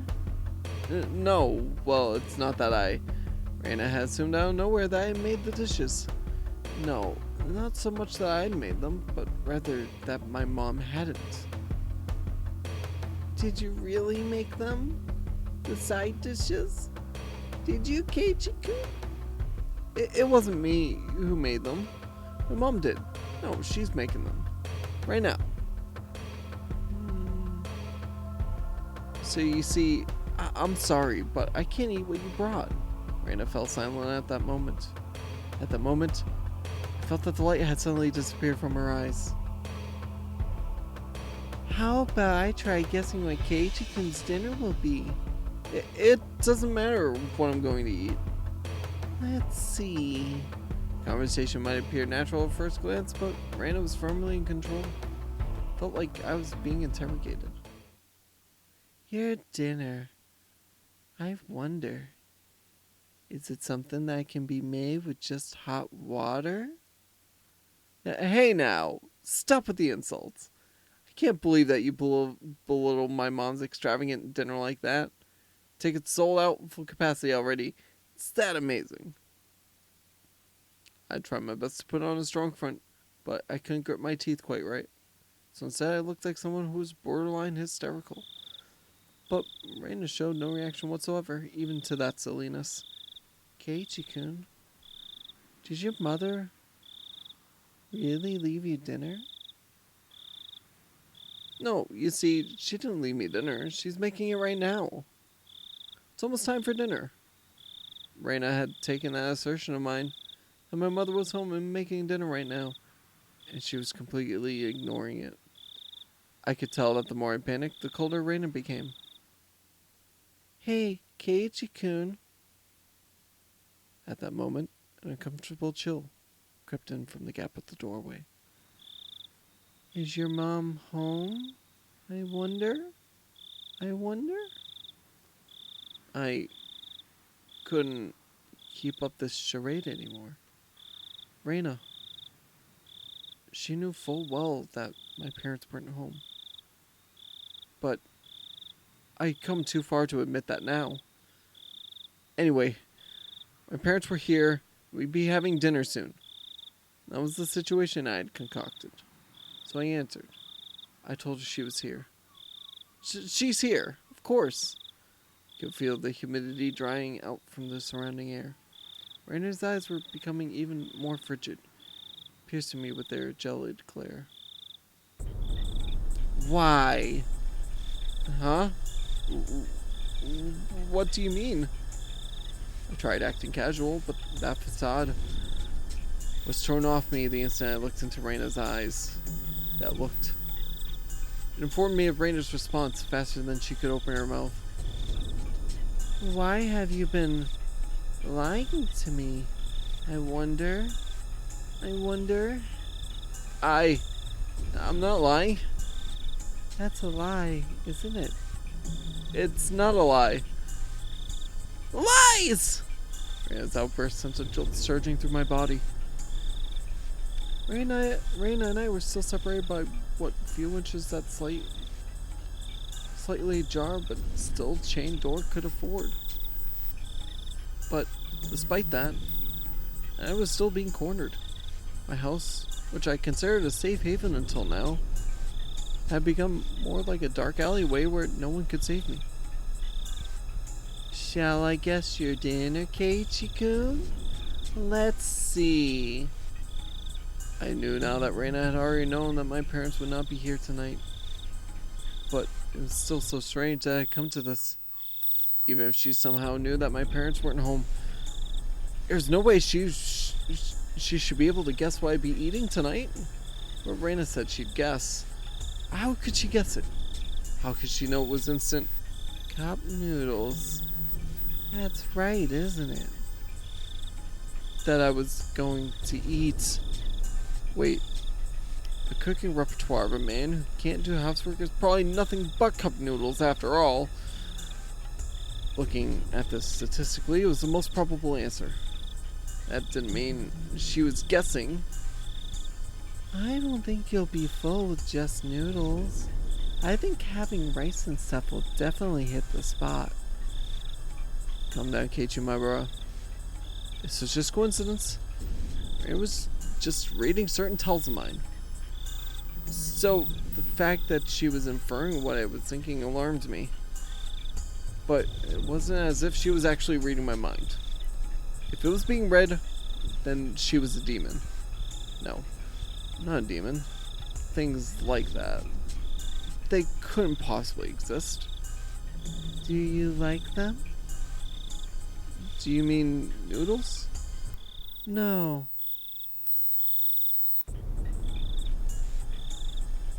What does that say? Reina indicated that the point my answer was addressing was wrong. Her rebuttal was so short that I momentarily didn't understand the words Reina had spoken. Sorry, Reina. What did you say just now? Huh? About what? Just now. You asked me if there was something I liked, didn't you? It wasn't long before I regretted how carelessly I'd pushed forward with that question. It was such a simple answer.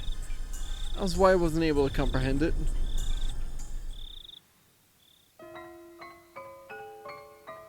Pork bone and ginger flavor. I wondered how I appeared in the moments my mind went completely blank until the moment I was able to recover. As my field of vision began to distort, slowly swirling in a counterclockwise direction, I lost all sense of balance. Why do you know that? I didn't even deny it. That was the type of frenzied state I was in. How could Reina know even this? Not even caring as I mashed my head against the door, I fixated my gaze on Reina. But she didn't even flinch when she saw me do that. I certainly did buy them. I bought a bunch at once. I bought a whole case. How could you know that? Why, I wonder? Quite strange, isn't it? Isn't it? How could you dodge the question at a time like this? The chain at the door suddenly were no longer protecting me. How do you know? Why do you know? Answer me. You bought them at 7th Mart, didn't you? A shiver ran up my spine. I tried covering up with an angry facade. Like I said, why do you know that? I was behind you, following you the whole time. What are you saying? I couldn't understand why she was saying she'd been following me all this time. That's because Reina was right behind Keiichi-kun's back the whole time.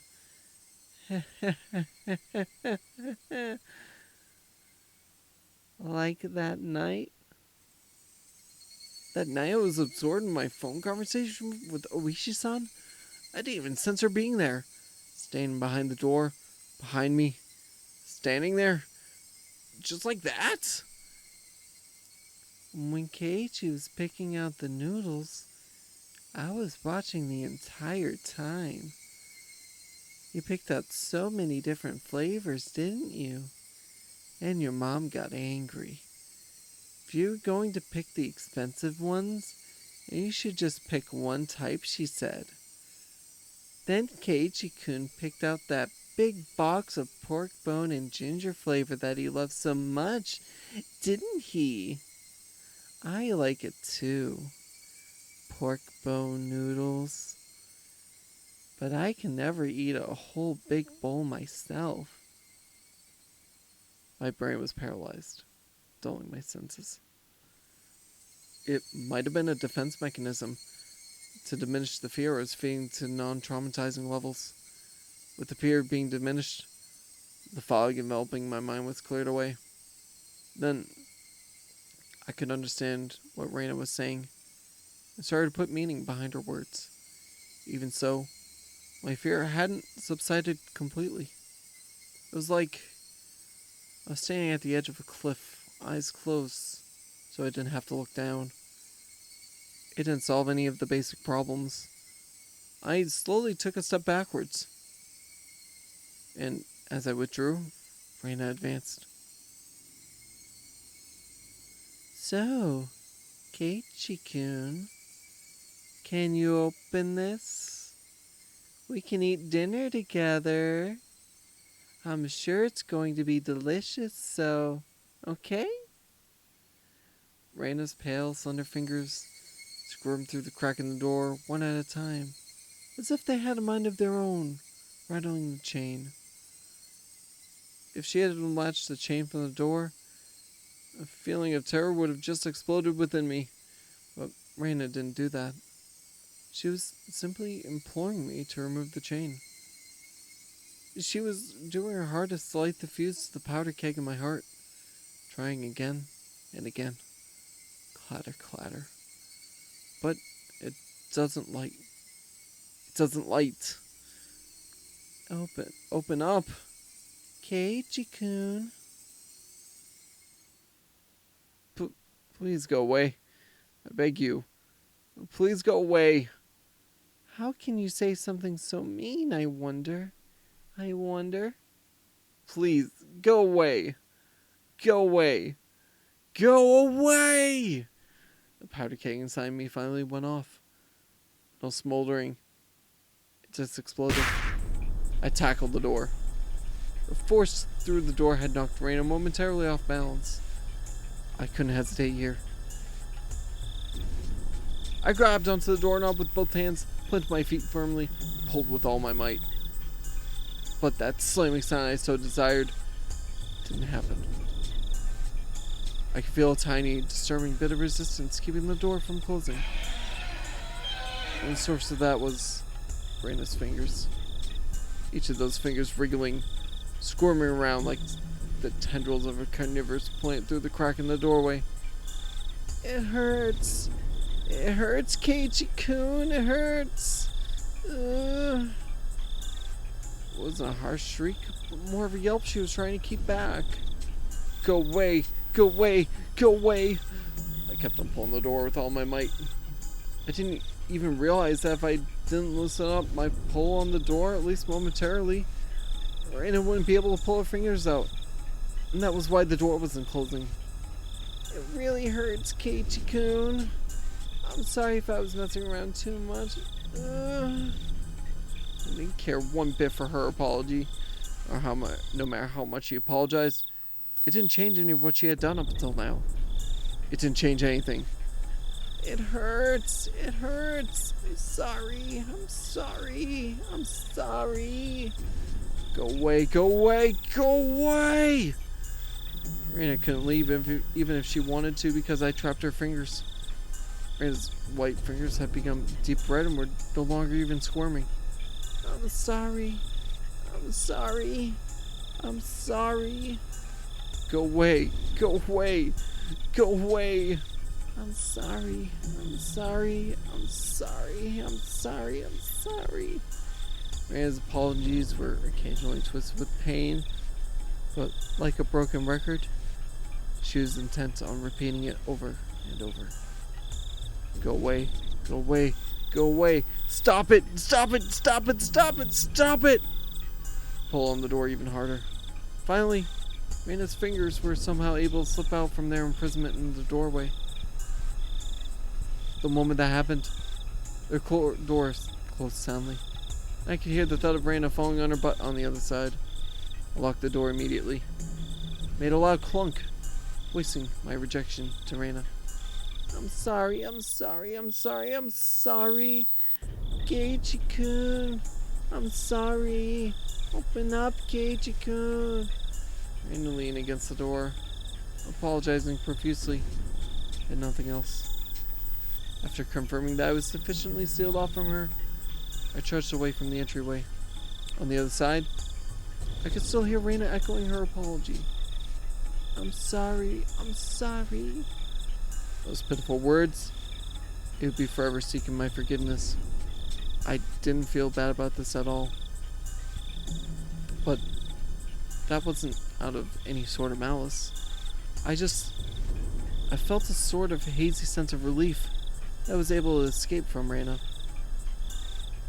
Before Mion had threatened me at this doorway, saying there was nothing she didn't know. Just now, at the same place, Reina told me the same thing. My feeble attempts to disguise the fact that my parents weren't home had served no purpose from the start. I should have just pretended to be out and not even opened the door. My meager plans hadn't helped at all. In Hinamizawa, it was impossible to outwit them.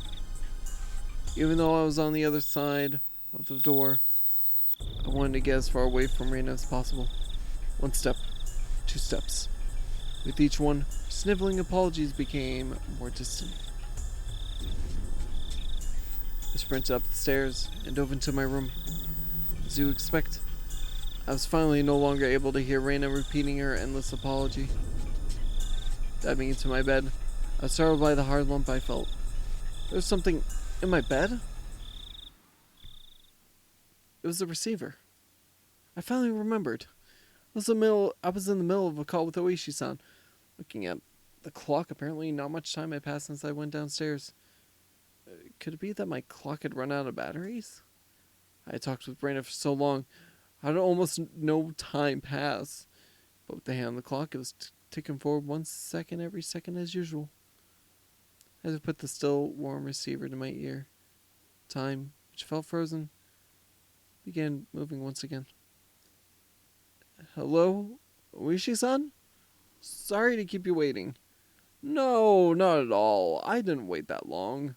It became apparent that the amount of time that had passed between myself and Oishi-san was different. Over the phone, I could hear an energetic voice from a sports program or something. It drove home just how far away Oishi-san really was. Oh, that's a YouTube subscription. Reina came just now. Did she come to play?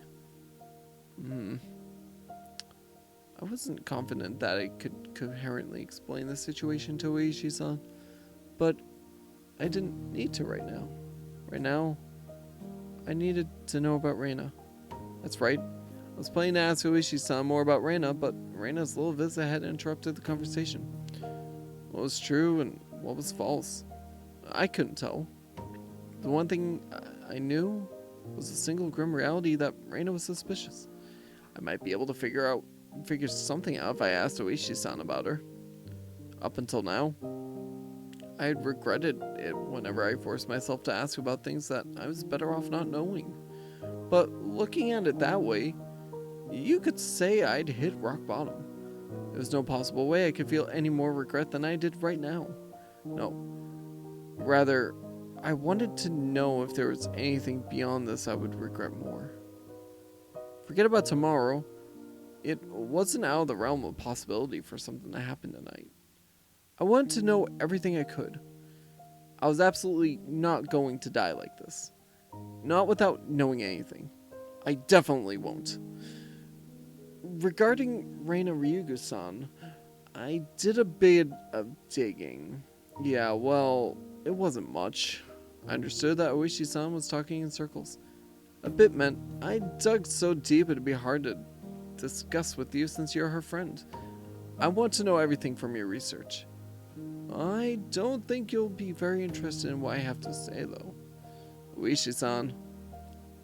I spoke as calmly as possible to Oishi-san, who was continuing to avoid the issue. And then I said it. I think Reina Ryugu is suspicious. Even if the past incidents were from Oyashiro-sama's curse, Reina Ryugu is involved. Do you have some sort of proof that makes you believe Reina-san is suspicious? The manner in which Oishi-san spoke became very firm. Do you have some sort of proof? That was him talking as a detective. I only have circumstantial evidence. I see. I could tell even over the phone how disappointed Oishi-san was, pulling on the fishing line when he felt a bite, only to reel in the bait. Disappointed, but ready to cast the line once more. That's how it seemed. Oishi-san, you can't do anything without physical proof, can you? What I meant was, you can't come and save me without proof. I stuck that barb in there. As Oishi-san loved roundabout ways of saying things, he understood me just fine. It's fine, my Baro-san. I'll protect you. That was not the least bit reassuring. Oishi-san was just using me to continue his investigation. I was just going to get killed and my corpse would be an important piece of evidence. That was all I was to him. Whether I'm alive or dead may be of no concern to your investigation, but it's all over for me when I die. Oishi-san went silent on the other end of the line. That may have been too blunt, but I didn't care. All I needed to relay to Oishi-san was that I was currently in a very dangerous position. So, please, tell me about Reina. Satoshi transferred out. Not too far in the future, I'll probably also do what Reina called transferring out as well. But you won't be able to find my corpse. You haven't even been able to find Satoshi's body yet. Alright, my Baro-san, please calm down. I was already suppressing my agitation even without Oishi-san having to tell me. It wouldn't solve anything if I continued to scream about my mistrust in the police. It would seem that I could only depend on myself and the bad Satoshi left behind to protect myself. Then I at least wanted to know about what happened before Reina transferred schools. You're aware that this won't be very interesting, right? Oishi-san, realizing my resolve couldn't be swayed, finally caved. Right now, to me, there is nothing that I'll find uninteresting. Please. There are a few things I need you to agree to. Okay? Please, keep this confidential. Also, part of this may be speculation. Not all of it may be true. Are you still interested? It might not be true. I don't understand what you mean. There isn't one main investigation for the mysterious chain of deaths in Hinamizawa. Each one is treated as its own individual case. Thus, Reina Ryugu has never been linked to any of the investigations. Basically, you see, this isn't an investigation of Reina done by the police, and is a personal inquiry, is what you're telling me? This will make things a lot quicker since you understand. All of it is from either phone calls or meetings and interviews, so they aren't corroborated. I'm asking you to take all this with a grain of salt, is what I mean. Do we have an agreement? All of it is just from what you heard? Yes, my apologies. It's all my personal investigation, you see. That thing. Before, you said you saw Reina's chart, didn't you? I'm sure I heard you say that. Oishi-san paused for a moment on the other end of the line. I told you that too. Please pretend you didn't hear anything about that. I didn't care about Oishi-san having certain obligations and responsibilities. I also didn't care if there was no proof. Even if they were just rumors, there's no smoke without fire after all. Please, tell me, Oishi-san. Understood. Oishi-san finally opened those tight lips of his. It seemed that Reina lived in Hinamizawa a long time ago. She had moved to Ibaraki Prefecture after she finished elementary school. Then, following that, right after transferring, the unfortunate incident with the breaking of the school windows had happened. Then Reina confided to the doctor. It was Oyashiro-sama. This is all that he knew.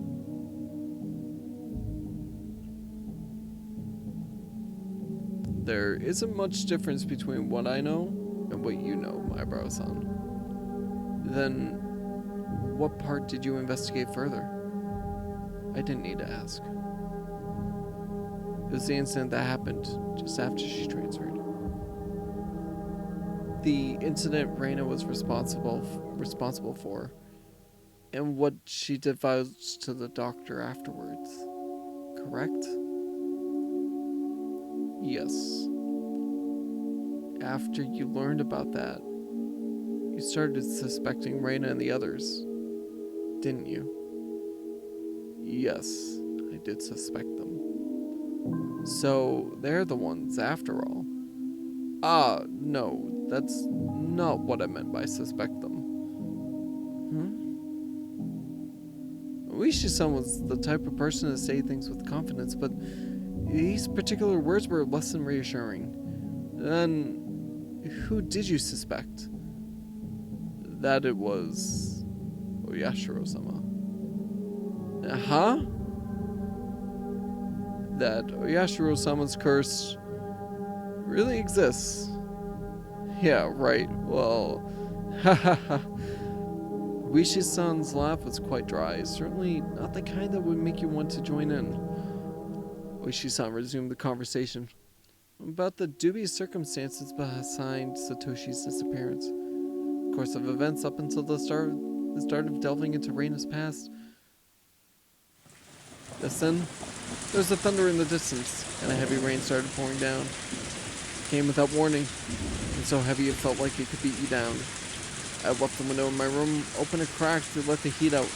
Violent wind danced into my room, making the curtains flap loudly. What is it? Ah, nothing. It suddenly started raining heavily. Sorry, please continue. I got up while still on the phone and closed the window. I said at the beginning it was an incident, but because neither the school nor the victims filed charges, the police were never involved. So you see, those involved were very reluctant to talk. Regardless of there being a victim who had one eye beaten so badly that it had permanent damage, it could have been the school or possibly some individual who made arrangements to keep this from going public. Also, the psychologist was very strict about their professional ethics. Hello? Eyebrow-san? Can you hear me? It was a figure of a person standing by the light near the mailbox this whole time. Even in this torrential rain, they didn't have an umbrella. They are unquestionably drenched from head to toe. In this shower, which more resembled a waterfall, droplets of water dripped down from her hair. Just standing there, both arms dangling at her side. In one hand was a stack of boxes, wrapped in cloth. Her eyes focused on my room, focused on me as I was about to close the window. Her mouth was methodically repeating a chewing motion. It was as if she had something hard to chew in her mouth, with her cheeks puffing out. What could she be eating over there? How could it be that at this time I was more enthralled by Reina instead of the shocking developments being brought to light by Oishi-san? If it hadn't started raining, I wouldn't have gone to the window. And I wouldn't have noticed Reina, nor would I have noticed that. Reina's mouth was moving in the same pattern. She wasn't eating something. She was repeating something. What was it? Was she repeating to me? What was she saying? Why was I right up against the window, fixated on her? Hello? Maibaro-san, can you hear me? Hello? I'm sorry. Huh? Maibaro-san? I'm sorry.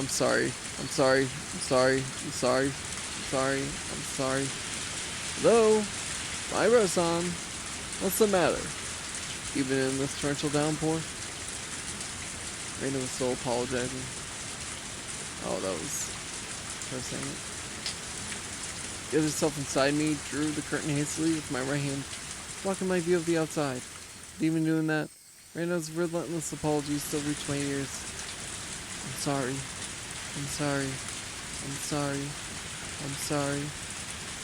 If I forgive you for this, will you forgive me for that? Please stop.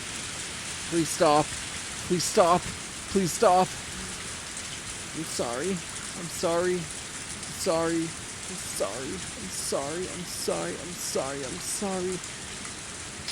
Excuse me. Damn it! Why'd I have to forgive her? I'm the one who wants to be forgiven. Or pardon me, can't you forgive? I won't be killed. You won't forgive me, then I won't forgive you either. I won't forgive.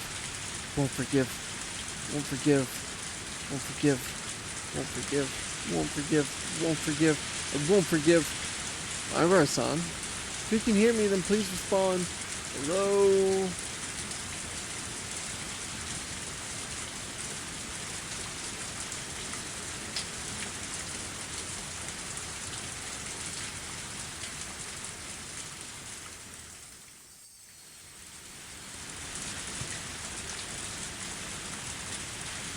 Split personality at the 7th mark. I'm gonna call it early. Honestly, we're to a good spot, I think, to end it anyways. We'll continue this next week. V2 Friday yet again.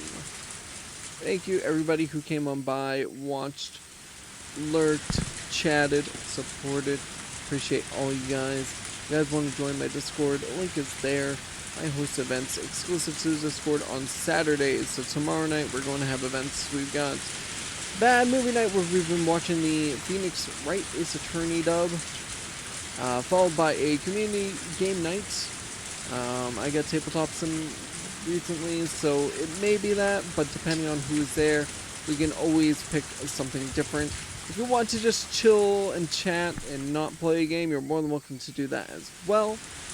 We alternate that event with a karaoke night, so those are, again, Discord exclusive events. If you want to join, that's the place to be.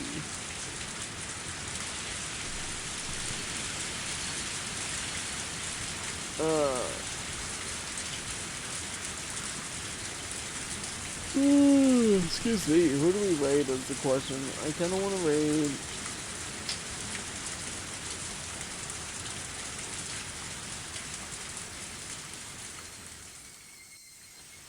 I could raid Baronade. I haven't raided him in a while. He's playing near a tomato.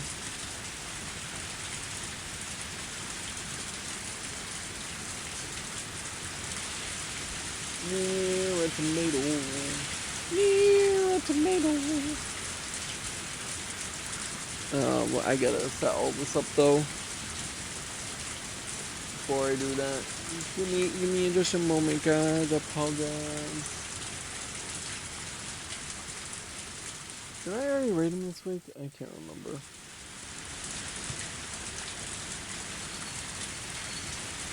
feel like I might have actually. I can't remember who I rated. This is awful. Let me remember who I rated, please. No, I'm actually gonna raid Mr. Waugh. He's playing Odyssey. I will always support Odyssey. Give me a moment. We're changing our mind. I'm pretty sure I rated him earlier this week. I don't care. We're raiding Mr. Waugh. Guys, go enjoy the Brit as he tackles Super Mario Odyssey. Thank you guys so much for coming on by today again. I sincerely appreciate it. I will be back on Monday around noon Eastern time. I'm probably going to be doing the Persona 4 stream this game next to Kawhirl, my mod. So keep an eye on my Discord for that. I'll give the official announcement. But enjoy the weekend, guys. I'll see you Monday. Peace.